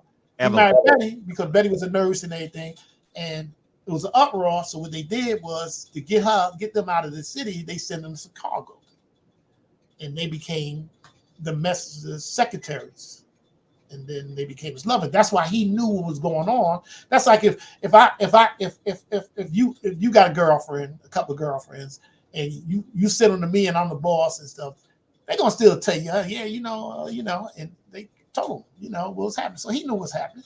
Because I mean, one time I think one of them, I don't know if it's Tanetta, them came to the house with the baby, and Malcolm came to the house, meaning came to Butch Muhammad's house. Okay, gotcha. With the baby, and Claire was sitting there, and he asked Butch Muhammad, could he handle it? And I said, yeah. So he went out there and calmed her down and got her to leave. So it was a secret to us at North, but in Chicago, it wasn't a secret. It wasn't a secret. In North, it was a secret to us. You know what I mean? So that's how Malcolm knew about a lot what was going on also. Yes. How do you believe they were underage secretaries? No. You don't believe they were underage? They were women. They were underage, should have been under the jail. WD said last time he seen Malcolm, they had went to the Chicago prosecutor's office. I think he said he tells the story like it is. Mm-hmm. It's a show Gil Noble used to have. I watched it. Mm-hmm. Yeah, and he said that he met Malcolm at the prosecutor's office, and he thought they were there to say, because WD was getting threatened too. He was getting threatened because he was with Malcolm. He was getting threatened, and the prosecutor said, "Well, tell us about your father." And he said, "No, I'm not here for that. I'm here about them threatening me." And he said, "No, tell us about it." And then Malcolm said, "No, you got to tell him about your father. You got to get your father, and then we can get the rest." And he said, that was his last conversation. He walked out the door. So if the much as he was being investigated, if it was underage women, he would, they would have got him. They would have got him. They would have got him. They would have got him. They would have got him. Somebody broke it because some of those women they weren't happy. I don't think it was women. It was women, grown women. We always like to joke with it and said, the sister secretary, and she goes and said, "Dear Holy Apostle, is there anything else I can do for you?" And he said, "Yeah, sister, close that door for a minute, good sister," because they loved them. And and I got to spread my, I got to be like, I forgot, Samson. No, it's not Samson. Not Samson. Solomon. Solomon. I got to be like Solomon. I got to spread my joy like everybody else and stuff like that. Because he was a Bible man. See, Elijah was he wasn't a Quran man. Well, he was raised pastor. Father was a pastor. He was a Bible man. He was a Bible. Because the Quran said you can't go past 4. You know what I mean? He was a Bible man, and he used the Bible. They loved them, and and they got caught. But no. I thought even like it was an argument when Malcolm first started talking, when he first exposed it, he said women. Then when he lost the eviction, he started saying girls. And that's why I'm different with you at. Before, if you listen, he said he had women. And then when he came out to court with Percy Sutton, and then he lost the eviction, then he started playing. And that to me was like, okay, you trying to get our leader locked up. And if it had been girls, and I heard what Kalila said too. And she was at the house a lot, but she was young too. Who's that? Say it again. Kalila. Yeah. Kalila. Like, I seen him. Kalila a good woman, but she exaggerated too. And the reason why she exaggerated because she ain't got the millions of dollars no more. You know what I mean? She ain't got the millions of dollars and stuff. Because a lot of times I listen to her talk on not your show, other show, but she said she gave Ali the rhyme. She was a little girl when Ali was rhyming in 64, 65. She was a little girl. He done married. She was 17 when she married. She's a little girl. She was there, but she went by the, because she tells the story, and I don't know if she told you, that she used to go to the house when Ali was suspended, and Butch Muhammad used to give her money and say, "Don't tell Ali, use this for your household." I don't know if she told that story. Yeah, she spoke about that. She said that how much $200,000, up to $200,000 Elijah Muhammad gave them when they were on their sabbatical from. But I was alone. He paid that back. Yes. But he would give her money. Mm. He gave her money. See, Elijah Muhammad told him to forget about them devils. And Ali wanted to fight. And that's how he got put out. He got put out, like the movie tried to say that all of a sudden he got put. No, he got put out because Elijah Muhammad said, "The hell with them devils." You know what I mean? Come be with me. We'll take care of you. And then Ali slipped back and did the Howard Cosell thing. And that's when he called Herbert and said, "Tell him he's suspended." Because I seen him when he was suspended, but I ain't act like it. I was glad to see the champ. I happened to be in Cherry Hill for some affair, and he pulled up in his Rolls Royce. I was so glad to see him. You know what I mean? You know, but see, remember, I was in and I was out. So, you know, I was glad to see the champ. You know what I mean? He was glad to see a brother and stuff, you know, he was glad to see, you know. But no. She exaggerates a little bit, you know. She exaggerates because, you know, she was a very rich woman. You know, she's a very rich woman. Sure. You know? And she kind of messed it up, you know. But if you look her age, she was too young, even though she was at the she was too young, you know. It was women. He had women. And it wasn't just and that's what WD did. When he came in, he said, "I'm bringing all y'all up on the stage. These are my father's kids, 13." That's what destroyed the Nation of Islam financially, because WD cut all of them off. They all was getting stipends and stuff. He was taking care of them. And when he cut them off, they went to probate court. Mm-hmm. And, you know, and the probate, their position was, it wasn't a nation that the property was Elijah Muhammad. It became a big probate situation. I read the document. Millions of dollars, yeah. Millions of dollars.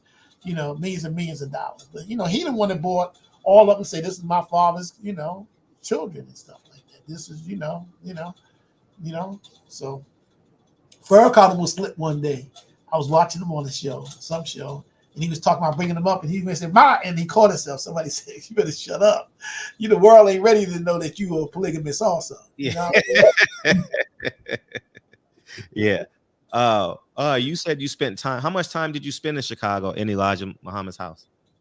I never spent in the house. Uh-huh. I just was around. And I was around people that was in the house, the old timers.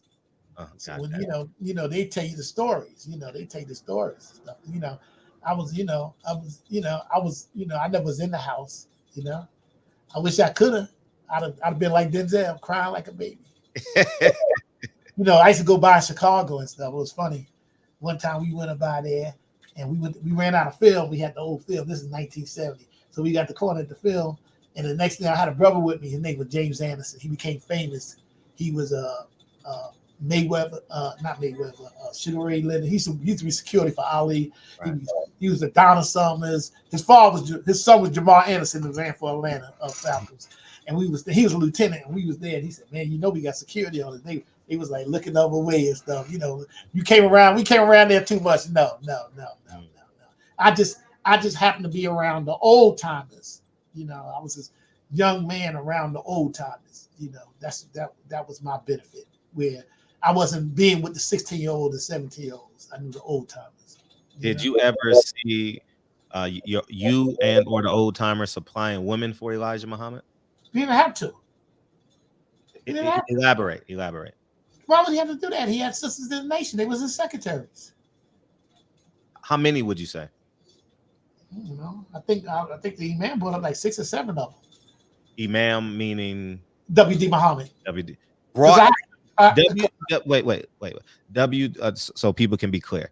I know what you're saying. So WD Muhammad brought women to his father. No, when he became the leader, he brought them all up on stage to say, "These are my father's children, and this is his wives." You follow me? You know what he did? He stopped the rumor. Hey, and I would do the same thing. And we born on the same date. I was like, "Hey, man, let's stop pretending." You know, he's exposed. This is the deal. My father, this is what he did. This is what he did. I mean, you know, you expose it. You know, a lot of people else kept it secret. I was married and I had a woman, you know, but I wasn't the Elijah Muhammad. I wasn't the most powerful black man in America, you know. And I don't know if would have had that appetite, but he had a hell of an appetite for a sickly old man. You know? Right. But I was a man of power. You know, I've been a man of power, and you know, I remember back in the days, man, women would come at me because I had a pretty Eldorado and stuff. You know, oh, that's your Eldorado. I want to make love. I mean, you know, I'm just telling you the real deal. Sure. Yeah, I'm telling you the real deal, man. That you know, they come at you. That Malcolm was clean. Malcolm was clean. Matter of fact, if you ever look it up, you'll see a letter he wrote to Alif Muhammad that said that his wife was too much for him. Yeah, his wife was too much for him. Yeah, I read that. You read that? Yeah. That he he said she was too much. Said she had to. He would go on a road trip, man. He said that woman. So he was clean, but the rest of us and stuff, you know what I mean? You know. But I have a dear friend right now that was that went there. She's a retired teacher. And we grew up, she's older than me. She grew up in the projects. She was there. She said she didn't see it. She was there. She was a secretary. So he didn't. And she didn't see the woman? She didn't see the improprieties. Really? She said it. Kathleen said she didn't see it. She said she was there. She said, you know, I used to be a secretary, you know. She knew the rumors, but he never approached her anything like that. You know? I knew a couple people that went there to be like secretaries and stuff that he didn't approach, you know? How many kids would you say Elijah Muhammad had? I think they said it was 13. I heard 13. I know 13. So about 20. Yeah. 22, 23 total. It's you know, I mean, you know, yes, is it hypocritical where if we would have got caught, we get 1 to 5 years. You know what I'm saying? You know, when I got somebody pregnant and stuff, I went out to Mars because I know my wife was gonna lay my ass out, man, and I wasn't gonna deny my kids. Some of the brothers going, I don't know that woman. I wasn't doing that, so I went out 6 months, and Elijah Muhammad died. Then Wallace let us all back in. He took the restrictions away. But you're gonna get 1 to 5. I mean, many times my friends got marched out. You know, you got caught fornicating or adultery. Mainly not too much adultery, mainly fornicating. You know, the fornicating. You know, adultery, that was like, you know, a real big thing that you heard that your wife was cheating on. That was like a real big thing. That somebody might have got hurt on that one. So it's more fornicating, you know. Single people messing around. Yeah, you mentioned Elijah Muhammad was like a father to you, correct? Yes. How do you feel knowing that he was like a father to you, and yet or didn't take care of his blood kid? No, that's not true. He did take care of them. He took care of them. He didn't say that was his children. Now, if you want to say did he say these are my children and make them legitimate? Right. You follow me? No. But he did take care of them. When Wallace came in and he cut the stipend for everybody, that's when the problem came in. He did pay them. Bruh, the Nation of Islam was worth, they say, had a gross of $70 million. I believe it. $70 million in 1974 is like 700 million. I believe it. We sold 800,000 Muhammad Speaks. It was the leading weekly. 800,000 Muhammad Speaks at 20 cents a pop. We had the fish thing. We did $30 million in fish. Now, when I was young, I got out there and sold Muhammad Speaks. I sold 250 Muhammad Speaks. But when I started getting money, you know, I give them a call. Come here. You here, brother. You can sell these papers. Fish, I wasn't selling no fish. I would go to my mother on the restaurant. I said, here, I had that fish. I was busy. I was getting money. I was selling clothes. I was making $600. It was a lot of money back then. It was like maybe 3,000 or 4,000. But you got to understand, he didn't, you know, nobody had to bring nothing to him. It was his secretaries. You know, you ain't got to bring nobody to him. And plus, he was a sick man. I don't know how he did it because he was really sick. He had serious bronchitis. That's what the Phoenix thing was about. That, you know, for whoever. But you know, he did it. He was some kind of man. You know, I mean, you know, I'm not bragging on him because I get that. I know a lot of people that got put out and everything, and that discipline is what made us better men. Because most of us were very good providers and stuff, you know. As husbands, we were very good providers. It made us as men. it showed us how to, but what I'm saying is, how would I would have felt any different if I would have knew it in 74 and 75 while he was alive? I loved him. Unconditional love, brother. And I thought he was the messenger of God. So I could think that he was like Solomon. You know what I mean? I could think like he was like Solomon. I thought he was the messenger of God until I started practicing Islam and understood it. But I still don't deny my father, because that's what gave me the structure. That gave me the courage. Right. Mm-hmm. Right. Do you think that money alone raises a child, or the presence? Like I'm not, like, my son is next door playing the piano. My wife is she's on a conference call right now, and my daughter's probably on her iPad. Presence. The presence. All my kids, I got 5 kids. 4 of them is like 50 years old, 51. But the one that went to Georgetown is 34. I raised him. Right. I had him. It's the presence. It's the presence. Yes. But as far as financially, they were taken care of, and it was hard because the women got put out. Yeah. The women got put out. They were abandoned for a year. Yeah. They were abandoned to protect him. That's what happened to. I'll tell you what happened to Mustafa's wife, Carolyn. She got pregnant back in '54. She was banned. Mm-hmm. You know what I mean? That earlier. Yeah, she was banned because she fornicated. Yeah, yes. So by our definition, Elijah wasn't a great father. Not to his. I would say he's not a good father to the so-called illegitimate bastard kids. He was a great father to the ones that was there. Sure. Because he directed their lives. Him and Clara.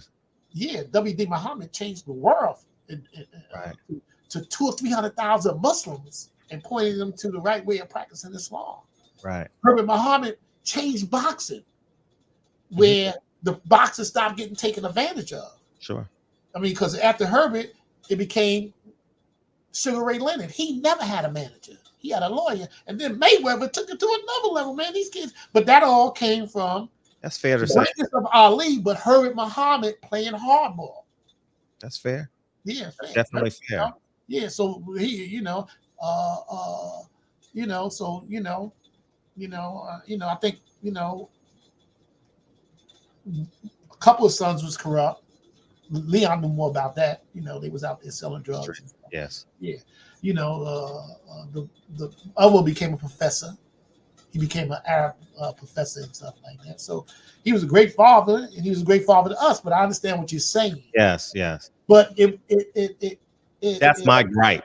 I mean, not one of the many, right? One of the many. Like, I don't understand how you can be an absentee father, because Ola Hugh's son, I'm not sure if you saw that interview where he said he had to hide. He couldn't tell people that Elijah Muhammad was his father. You're darn right. You're darn right. But he might have, but look what Elijah did. Sometimes the movement is bigger than the individual. The movement to say, we black. That's Elijah. The different things. Because we wasn't saying we black, because I remember I was a Negro. I still say it now. He's with you, I'm a Negro. We say I was a Negro. They took the downtrodden of the worst of the worst and stuff, man. Took a guy like Malcolm and stuff that was and made him into one. Now he got a stamp by him. That was Elijah. Look at Ali, became the greatest fighter of all time that he is. So it's how they say collateral damage. It might seem harsh, but protecting the brand, the brand. So if he affected millions of people's lives, and he was a horrible father to 13 kids. It's always somebody's collateral, So I understand what you're saying, and and I know you're trying to put a nail on something, but I told you. No, you're a smart man. You're much smarter than me. I told you. I said, I don't know if he want to interview me, because I'm gonna give it to him. I'm gonna rule this whole thing and stuff like that. You know what I mean? Right. I want it, man. It's so important. To come up and say, "Why did you do that to me, man?" She never would have got 10 feet in Elijah at that time in the hospital. They'd have some security around, and she. Oh yeah, for sure. Yeah, she even said that. She even said that. It's a narrative. I just wanted to. Okay, I understand what you're saying. It's never get it was a narrative. I just wanted. Thank you for watching the film, and I just wanted to. I understand. Yeah. Paint the You picture. being like Leon and stuff, you know. Leon's your mentor and stuff like that. You know, I gotta get it. I have to get y'all attention. Y'all attention, meaning that population. I have to get y'all attention, right? And that's why I put the single shot of the cross. The single shot of the. See, if I would have used the nation, if I would have used WDs for Rod, changing over to it. Normal people don't know the difference between nation and Islam. No. So, but she's in a red dress with the cross. I had to get and she's flat out gorgeous. So I had, they were gorgeous, some of them, but you know, they would have never got there. You know, he had the best security man. You know, for sure. And them guys was a kill, man. They would kill. They did. They did just because of the disrespect. He got killed. He got killed for disrespecting, for going against his teacher. That's what he got killed for. You know, that's why W used to say he was ahead of his time. He said sometimes you got to be careful when to speak out. That was his analogy of him. That was a great man. He was a good man, but he was, you know, the timing. A lot of time, the timing. You know, I guess it's like to tell a man that his wife is cheating on him. You don't want to tell him, you know, at a certain time. Yeah, I ain't telling my man and stuff. You might even catch out there. You're like, I would call some of my friends with it. I was like, I ain't telling them that because I know what he's gonna do to him, man. So he ended up finding later on himself. A couple of them did, but you know, I just, you know, but you're right. It was, he had an appetite. Most powerful men do. Malcolm, other than Malcolm, because even in the movie, the guy said, "Wow, this guy is this guy's like Santa Claus compared to Martin. Martin was getting down, man.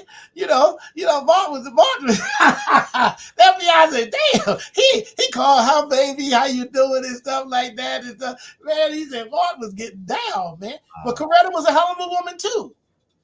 She was a hell of a woman. Yeah. She was a hell of a woman, man, because she knew it, she took it. They sent it, you know, she know what her husband sound like in the bed, and she lived with it, you know. Sister Clara was a hell of a woman, man. You know. Do you think he intentionally handicapped Sister Clara Muhammad by she was codependent upon him financially and she never drove? And do you think that was intentional on his part? No, that was just him treating her like a queen. Okay. Because she had to take stands. Because remember when he first went to jail, the police came to the house and said, "We're gonna take your kids." And she said, "You ain't taking my kids, and they ain't going to school." And that was the beginning of the University of Islam. So she took a lot of great stands. You know, sometimes, you know, like I have is women that I have did things to, and I try to reward them. You know, even sometimes I'm not even with them and stuff. You know, I try to reward them. I get you. Damn, man, she stood with me, man. She stood with me and stuff. Yeah, because she could have blew my whole thing up. If his wife would have came out, you know, and ain't nobody was gonna kill her, you'd have blew my whole thing up and stuff like that. You know what I mean? Right, so I'm bringing you lunch, man. Yeah. Oh, he's a good brother, man. He goes back. His father and stuff was in the nation back in the 50s and stuff. He go back. Wow, how you doing, sir? He go back. He's like 68 years old. His father was in the nation. His father was he was the first one to have a green cab. And, you know, he had a medallion. He would pick you up and stuff. And stuff. Wow. You know? Yeah. Is Elijah Muhammad on the wheel or is he dead? Oh, he did. I don't know where that comes from. Let me tell you how I found out about it. I'm on Facebook and I'm kicking to this sister live in Texas. And she with Farrakhan. You know, we're kicking it, you know. She gonna fly in to see me and everything. You know, we might meet up and everything. So she listened to me talking. So she says to me, brother, we got a problem. Hey, Smooth, close the door. Because I can hear y'all talking. You know, I hear you talking. So he said, we got a problem. You know? So wait a minute, what was I talking about? He made me through me. What I'll tell you about? Oh, is Elijah Muhammad dead or on the wheel? Oh, so the woman, so she tell me, I don't think we can make it. So I said, why not, sister? You know, I mean, you know, she said, you think that Elijah, you keep saying when Elijah Muhammad died, and we think he alive. I said, y'all really believe he alive? He said, yeah, he never died. I'm like, I never knew that. So I Googled it. And Farrakhan said it. I said, that's the first time I heard of it, right? And I remember I was driving my car. I'm going to my mother's restaurant. And I pulled up. And she met me outside. My mother's a Christian. She met me outside. She said, Alif. I said, what, Mom? She said, Elijah died. I said, I just heard you on the radio. She said, what you going to do? I said, I'm going to keep going on and on and on. So as far as him, living and stuff like that, man, be 100-something years old, it's crazy. I think he just got a mirage. And, I think that's what it was, because he said he's somewhere else in Mexico. But anyway, I'm kind of hard on Minister Farrakhan. Leon is not. I'm not hard on his followers, because a lot of them don't know no better. They wasn't around, but I'm kind of hard on him, because you can't, once you get Islam now, in my school, in the 3rd grade book, they tell you what Islam believes in, one God. And Prophet Muhammad was his prophet. So all that God in the person and all that, yeah, you can say that 50 years ago and all that, but now, so I'm kind of hard on Minister Farrakhan, about, so when I tell people, they say, Nation of Islam under Elijah Muhammad, they say, I don't say so. I'm different, but no. I think he died, and his son took over. And you think he died? Yeah, he died. Yeah. Oh, he died. Okay. Yeah, I think he died. Yes, I think he was a very old man, and he died. He died. He was a very sickly old man. With the asthma and stuff. He died. He died, and Herbert took it over and put his brother in charge, and he changed the way that we were thinking. And WD hated the corruption, because the first time I ever seen a 600 Mercedes with curtains on it was with Farrakhan in 1970, sitting in front of the restaurant, the salon restaurant. 1970? 1970, my brother had a 600 Mercedes with the curtains on it and stuff. And he was living in New Rochelle across from Ossie Davis. And Elijah Muhammad told him not to buy that house, because the house is $100,000, which is now like $3 million, And when he bought the house, and Elijah Muhammad sat him down for 2 weeks for doing it, because he told him don't do that. So Elijah Muhammad said, here's the money. So he gave him the money, but he was like he moved around like an ambassador. Shoot, I was tailor made too, man. I know what Khan was doing. His material, that mohair was like $80 a yard back then, man. He was, he was a bad man. He was doing it and stuff. But when WD came in, he said, you're not taking advantage of the people no more. The guy eating bean soup and you riding around in the Rolls Royce and say, no, that's not happening. So he cut everybody out. That's what Leon's problem was, because they were making money. All that got cut. He cut everybody, but he cut the kids too. Now maybe he probably made a mistake there, because that created the probate. Right. That created the probate. He cut everybody out. You know what I mean? And then he started giving away the property, which wasn't bad. You ran the supermarket, you're a manager. Okay, I'm gonna give you the supermarket. You ran the farms, or you ran the farm, whatever. He hated the corruption in the nation so much that it just, he disbanded. But what he did was he broke himself, because Elijah Muhammad had 200 temples that was sending at least $1,000 a week to Chicago, at least. Norkin was sending more. That's $200,000 a week, cash, brother. $200,000 a week, cash. No expenses, nothing. You lost that. It's $1 million a month almost. And back then, oh my God, that's like $6-7 million, man. Right. It was close to a billionaire. Right. So he made a mistake and he realized it, but he was a good man. Me and him was very close. We're very close. He was a good man. His heart was good, and but he exposed his father, and he exposed it to us, and none of us wanted to kill him. That's deep. He dethroned. He took the wick off the dynamite, and that was right. Shit. Right. Man, we was something else, man, and but Herbert orchestrated his brother. So you got to understand at this time Herbert is in big business with the most important fighter in the world.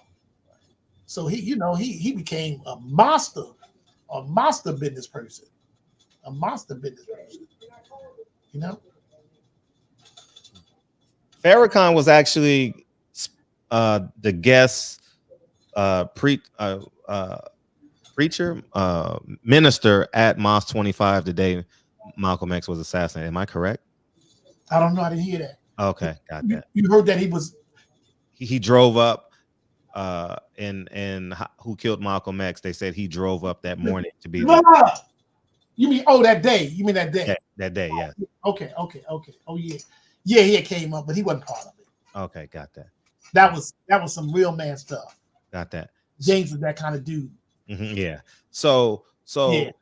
He got a soft guy. That's nice. Black man say, "You go in another room while we." It's friends of mine. I laugh at them. I get you. And they say to me, "Damn, I didn't know you was doing that." I said, "You weren't supposed to." So believe me, he might have rolled up there, but he wasn't part of it. He wasn't. That's not his personality. I get that. You understand what I'm saying? Everybody can't pull that yank and say, "Let's do it," because you got to have the heart to give the order too. Now, see, it ain't just to do it. You got to have the heart to say, "Do it." Right. A lot of people don't understand that. Right. Did you know Betty Shabazz? Not well. Arrogant, very upset, very arrogant. I knew a couple of the daughters because they used to work in the music business. They used to work for William Morris. They worked for you? No, worked for William Morris. Oh, okay. William Morris agency. Okay. One of my friends was dating them. And one time he came over to South Orange Avenue, and she said, "I can't believe you pull up here in front of where they killed my father at." We got in the car. I never said nothing to them. Somebody kill your daddy in front of you, man. Damn. Right. You know what I mean? Damn. Yeah. So I'm saying Attila is someone I want to interview. Very Attila. That's what he was dating her. Attila. Yeah, but she wasn't in the car. It was another sister in the car. Tough. She's tough. She's tough. She looks tough. She's tough. She ain't no joke, man. It looked like she's never ever relaxed. I don't know. My man was relaxing. Well, I get that, but I'm talking about like publicly.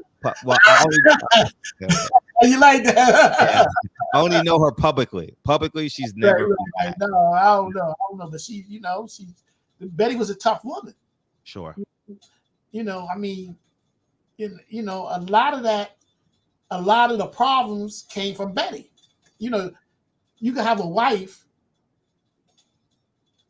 Like when I opened up the school, I was married to one woman, and she was a very compassionate woman. And when I started losing stuff, she thought the bigger good was the school helping the kids than the maid and the BMW, And then I had my ex-wife would have said, "The hell with them niggas, man. My car, I want my maid and everything like that." And Betty was like, seeing in Chicago, they was rolling. And we living here, because at one time they was living with people and stuff, man. I think they were living with John Ali, right, or something like that. Something about John. Yeah, they were roommates. John Ali and Malcolm were roommates. Yeah, Malcolm was believing. His suits was from the thrift shop and everything. You went out to Chicago, man. Them jokers was pushing it, man. They was sharp, man. They was like Khan and stuff. They was sharp, man. So she was like, "What about us and stuff?" And he's like, "No,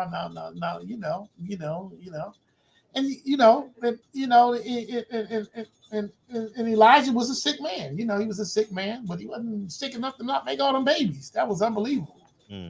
Unbelievable. Seriously. Wow. Do you believe that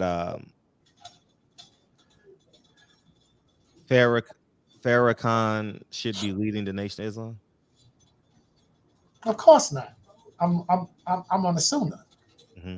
That's scary. You still starting saying that that God came in the person of a man named Herbert Muhammad. It scares me. It scares me because that's like a bigger sin in Islam. And I got friends that been with me, and I talk to them. We argue all the time. It's scary. It's scary. It's scary. I would be scared to death if I was him. just on the, you know, and especially knowingly that you just, that's the first thing you say in the book and you believe, and then you trying to, you know, and then like, it's like he comes over and then he goes back and he comes over, but it's not successful. It's not successful enough, you know, they're not a, you know, if this town is they might represent maybe 1 or 2% of the Muslims in the greater Newark area. And this over maybe 50, 60, 70,000.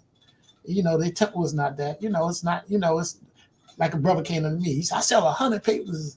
I said, brother, that brother right there sold 1,000 papers. I sold 250. I was 16, 100.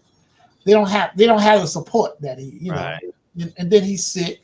So he's sick and he's trying to maintain them houses and stuff like that, live a certain way with on a white marble. I know, because I lived on a high level. I know the cost. The numbers don't stop.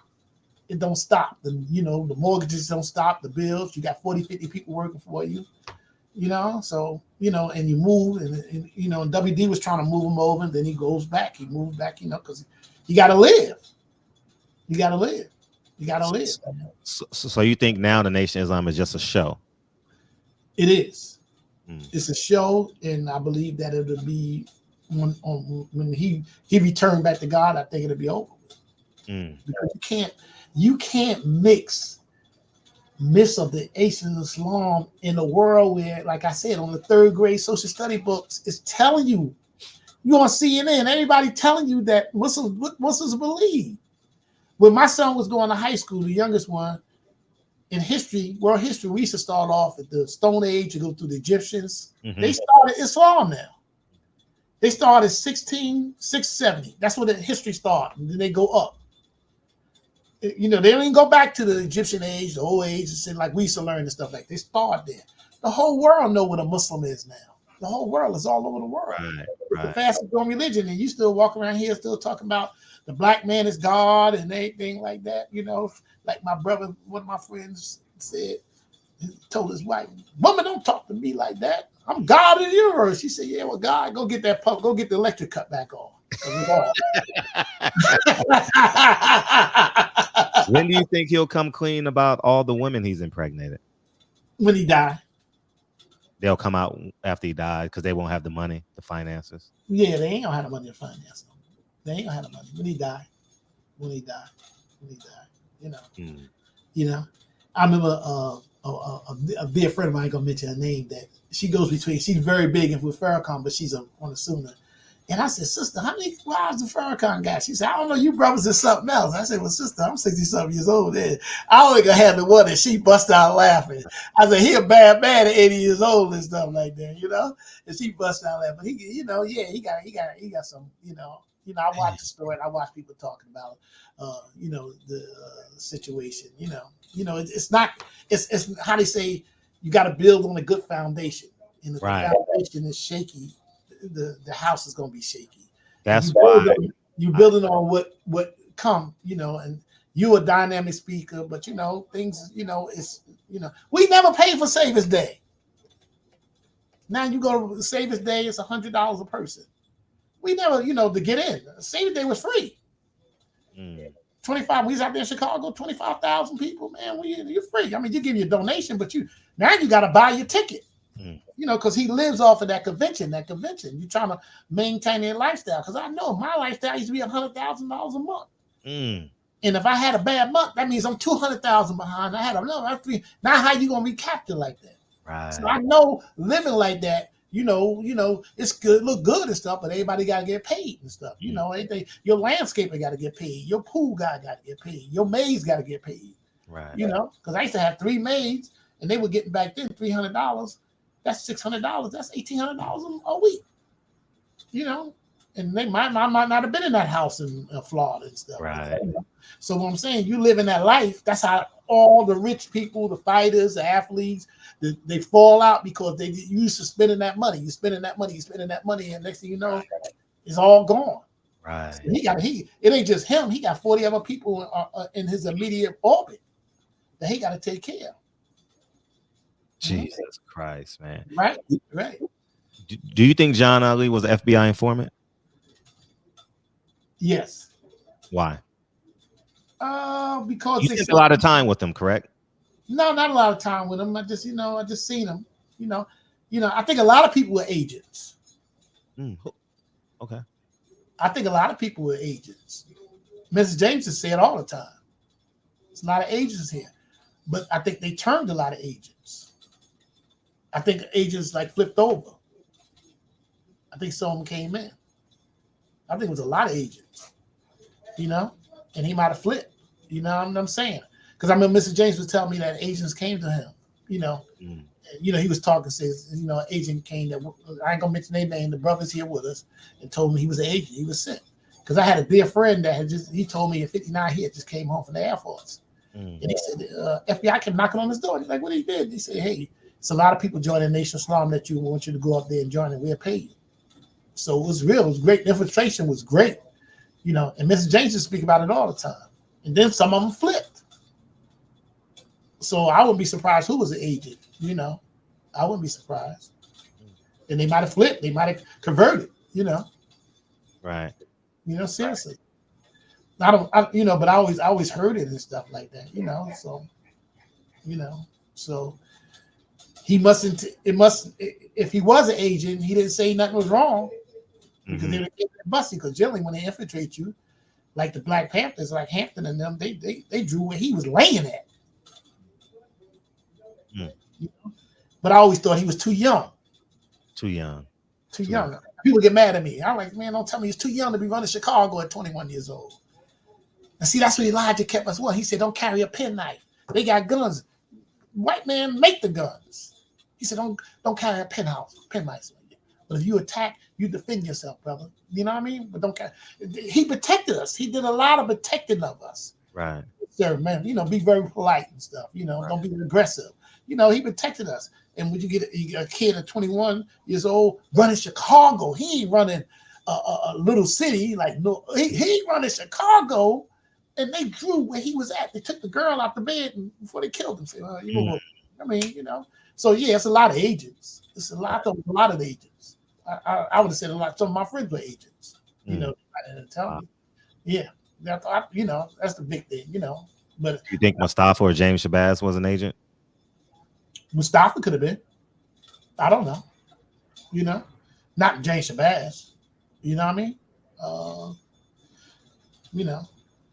But if he was, he was a horrible agent. He was a horrible agent. Right? He was a horrible agent. So now I got to take that back. He was a horrible agent. To get away with that murder, you got to be in on something. You get what I'm saying?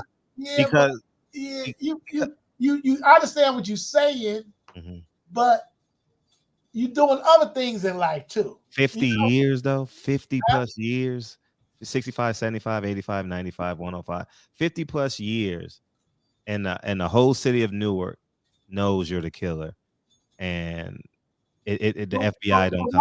Why did they give him 14 years to life? 14 years to life? That was his last sentence. I don't know why. See, that's what I'm saying. And before that, he did 5 years. So I don't know how much of an agent he was because he did time. He did time when they was boxing out of Rory Gym. He was down. Rory Prison. He was down there. Did 5 years, and he did almost he did like 12, 13 years. So I don't know what kind of agent he was. Sure. But they said they like to recruit from the armed services. That's what I heard. Right. And he was a Marine and stuff like that. So they say he was a hell of a Marine, a baseball player. But you think that way because damn, how did he get away? The picture was there, but he got 14 years. They gave him 14 years to life. That's So I know your theory, but I'm just telling you something to think about. Right. And then he had did 5 years prior to that. In the 70s, he had did 5 years. You know what I mean? He was in Broadway, I think 77 to like 81 or something like that. He did like 4 or 5 years. Right. I understand your theory of what you think and everything like that. So I don't. That's because people bring it to me. I think he's an agent. I said, yeah, but he ended up doing almost 20 years of his life in prison. Right. I just think they had an analogy. They wanted to roll with it. I think the FBI didn't want to do a full investigation because it would expose them. It would expose what was really going on. So we're gonna put it on these two guys that was nowhere there. Mm-hmm. You know what I mean? Mm-hmm. We know they're the bad guys. We're gonna just give it to them and stuff like that. Because then Thomas came back and said it wasn't them. He came back and said it wasn't them. It wasn't them. In the second letter. Yeah, he didn't even know him. He didn't even know him and stuff like that. He didn't even know him. They just gave it to. So I think, he was infiltrated by 2 or 3. The guy, different agents and stuff like that. So instead of expose everybody, let's just put it on these people and stuff like that. Right. I get that. I don't know if they would have busted 5 people, because it was like you said, it was common knowledge. It became common in the 80s. It became common knowledge, not in the 70s and stuff, in the 60s, but in the 80s, only very few knew. You know what I mean? In the 80s, it became common knowledge. Why'd you just give that snicker? Because I was laughing. I was laughing about one day. Me and Butch was at a club together, and I said, "Yeah, that's stop." I said, "That's the guy that killed me." Wow. You know what I mean? And I was laughing because because everybody was walking around regularly and stuff like that. Right. I was walking around, and then WD told Thomas to tell on everybody, and he did. He did in, I think, 77, 78. Oh, WD? WD told him to tell. He did. Oh, I didn't know that. Yeah. He gave authorities. WD told him to tell. WD went up to see him in jail and told him to tell. And he did. He exposed every name. I thought you knew that. You missed that one. Yeah. I didn't know WD. I know the letter with all the names in it. I do know that. Yeah, Wallace Muhammad went to Thomas and told him to tell everybody. That's how I knew Mustafa. We knew he got a visit down in Broadway. That he got a visit, but it didn't go nowhere. So I'm thinking that they instigated it. I think it got out of hand. I think they didn't want assassination. I think the instigation would have been better to try to affect the nation of Islam, because you got to remember something. When Malcolm got killed, the nation grew by leaps and bounds, and it had a lot to do with Muhammad Ali. Yes. I mean, I'm telling you, man, in the 70s, they were coming in by droves, man. Well, you got the most popular man in the world. Yeah. So what I'm saying, in the 60s, it grew. When Malcolm got killed, it might have been like 40 temples. Man, by the time it was over, it was 200. Man, the paper jumped. They had a big factory in Chicago and stuff, so it grew leaps and bounds. The time was real, and just imagine if you had all of them alive. Malcolm. Right. So I think I think they didn't realize. I don't think they wanted him killed. I think they wanted to keep the disturbance going, with the groups, and it got out of hand, because I think I was watching some show, and they said, "Oh, the FBI knew it came out of Newark. They knew it, but they left it alone." That's why I think that they wanted. I think they won the suit, because somebody came and said the FBI knew it wasn't y'all two. It was, they knew it came out of Newark. It came out of Newark, but the idea of Mustafa being an agent, because Miri Baraka and them put it out, and also the guy that wrote the book put it out. But the man ended up doing 20 years of his life. He was a horrible agent. You know what I mean? I'm trying to think of the man's name. Norwood something. You know who I'm talking about? He lives in New Jersey. Oh man, he was an NOI member, and he wore the pin. He brags about wearing a pin into the Audubon Ballroom. He's still alive to this day. I'm gonna text you his name. I'm definitely text you his name. Who was Elijah Muhammad to you today? The man that gave me the courage, that pointed me to Islam, made me since I came out of high school, I never had a job. I was always self-employed. Gave me a great foundation of courage. Made me different than the average Negro. It was reverse psychology. He said, the white man said we was nothing. He said we was God of the universe. Got that. So he reversed it. And I believed it.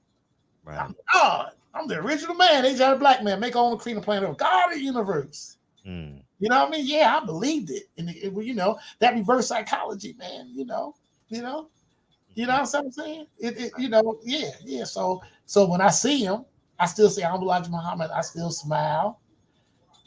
You know, I mean, it wasn't true Islam, but that's the first time I've ever heard Allah and Ramadan was from him. So I give him his props. He was a third grade education.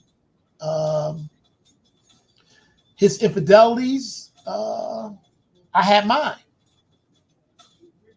And I wasn't the leader of 500,000 people. That's a different. That's a big difference. It's a big difference, you know, big difference. So, you know, but I know what power do. I know what power.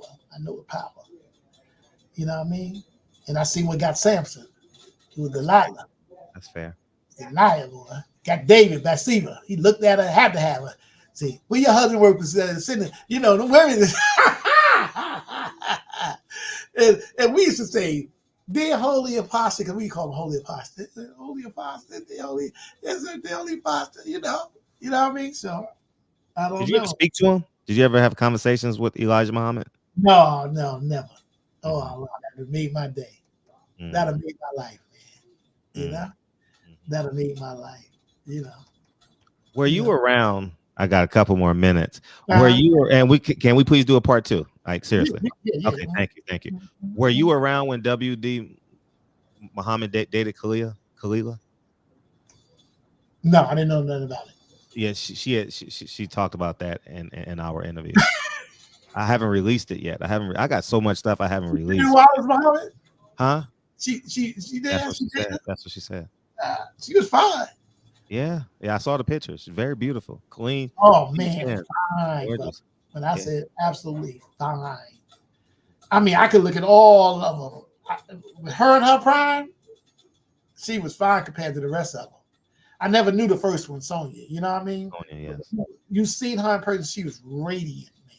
She was radiant. That's before she got big and everything. She was radiant, man. She's a beautiful woman. But I know she dated a couple of my friends too. Mm-hmm. You know, she didn't let no grass grow up on her feet either. Mm-hmm.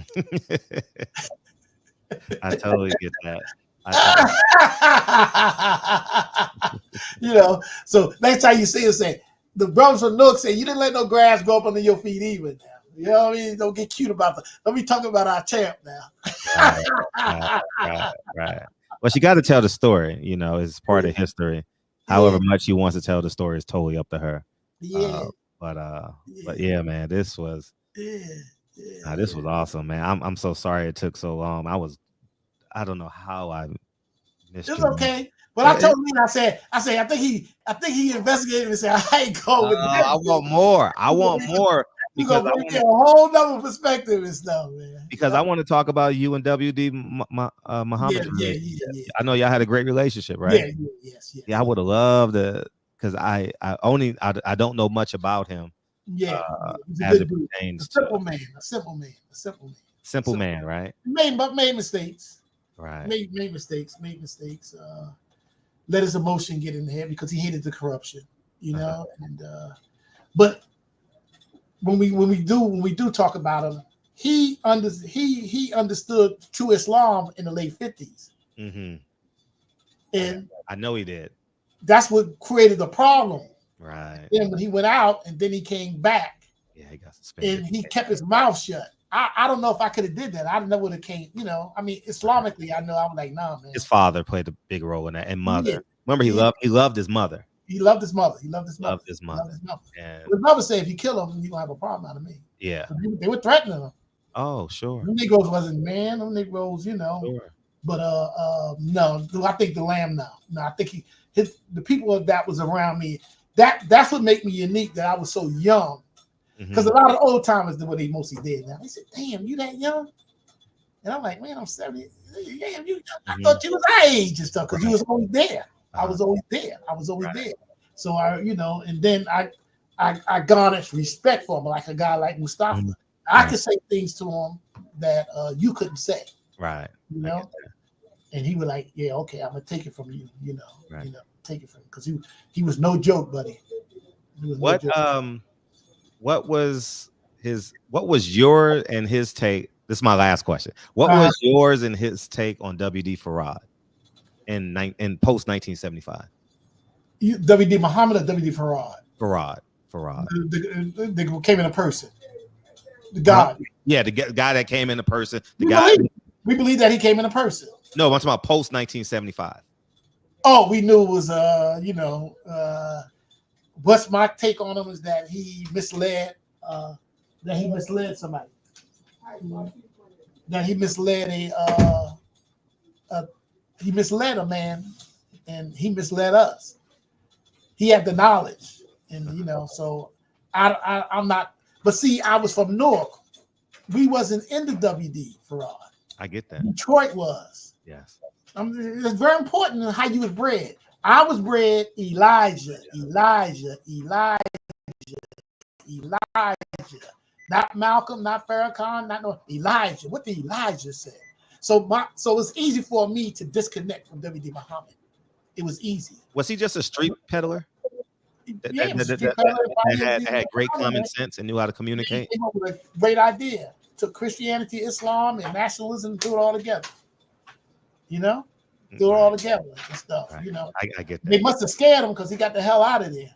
That's what it's funny, man. I gotta go because I gotta train my son at 1:00. We got a basketball practice, but that's what I tell people. I tell people that this is just my opinion. Elijah Muhammad and him were friends. They may have went to jail together. They hung out together, and they coerced on this idea. And I think Elijah Muhammad made it more black. He did. That's just what I believe. Well, W.D. Summer said he picked a lot of things because there was lessons. We got lessons. Like lessons. Yeah. And I had the lesson because I got it from an old timer. Right. Because Elijah Muhammad in the late 60s, he took the lessons out because the lesson said if you kill 4 white devils, you get a badge. Them old lessons. It was some crazy lessons. And in the 60s, but I got it from the old timers and stuff. The lessons was, so we don't know if he was trying to destroy America within, but I know he got out of it. And there was some things that Elijah didn't say, to protect us and stuff. Right. He just had good instincts because it was just mother wit. He just had very, very, very good instincts. He had good instincts to look at a young guy and say, I can make this guy my spokesman. That's very perceptive. Right.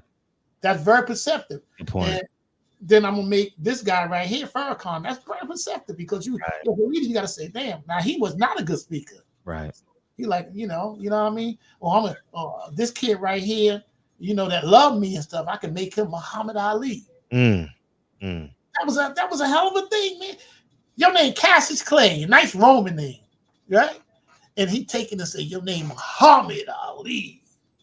My name Muhammad Ali, man. You know what dignity you put on him and stuff. And then after each fight, I want to thank the Honorable Elijah Muhammad. All praise is due to Allah. That's some hell of a manipulation, man. It's deep when you think. He was almost like a genius in the manipulation. And to turn a regular program into $70 million a year. Man, that's amazing. No, that's. Do you know who Mel Chestnut is out of New York? You know who that is? No, I heard that name. Okay, yeah, he speaks now. He's about 85 now. I gotta go, man. My son just gave me a letter like it's time to go. All right, call me when you're ready again, man. I'm ready. I'm ready next week. All right, man, you did good. I thought I was gonna spin you around and on the top, man. I said, tell Leon to come. I got some things because I used to watch y'all. I said, tell him to call me, damn it. Yeah. I said, tell him to call me. I've been on this subject quietly for a long time. Right. I pretended to like Farrakhan. I pretended like my soul hated him. But I didn't want to upset black people, and you know what I mean. You got to know how deep it is. It's deep. Yeah, and then I'm from New York, and I know who Farrakhan is in New York, and right. So I kept my mouth shut for 20 years, 25 years, and I said, you know what? Yeah. I made it already. Like I'm independent. I'm independent. Right. No matter the money, I'm independent. I have an independent. They're not the Nation of Islam old that would have been coming, that have been at your doorstep. It's a difference. And they old. Thank you, Jesus. Thank you, Jesus. The brothers in my knew that have been at your doorstep. Thank you, Jesus. I'm so glad. That's probably what subconsciously. That's probably what I was thinking. That's right. They ain't the same as ours. I told a man I know that. I said they ain't the same like we was, buddy. You could have took the worst block and Nook and put 2 FOI on it to clean that box up. Wow. Wow. That was different. Okay, go ahead, man. Man, I appreciate you. Next week. Next Okay. week. Next week. Okay. All right. Thank you, bro. I truly appreciate you. Truly appreciate you. Okay, brother. Thank you. you. And that's Alif Muhammad, man. Feel free to go to his school, Alif Muhammad, in Newark, New Jersey, man. What a great conversation we just had. And part 2 coming real soon, man. And go follow Alif Muhammad on Instagram, Alif Muhammad 1972. And I appreciate you guys. Thank you, guys.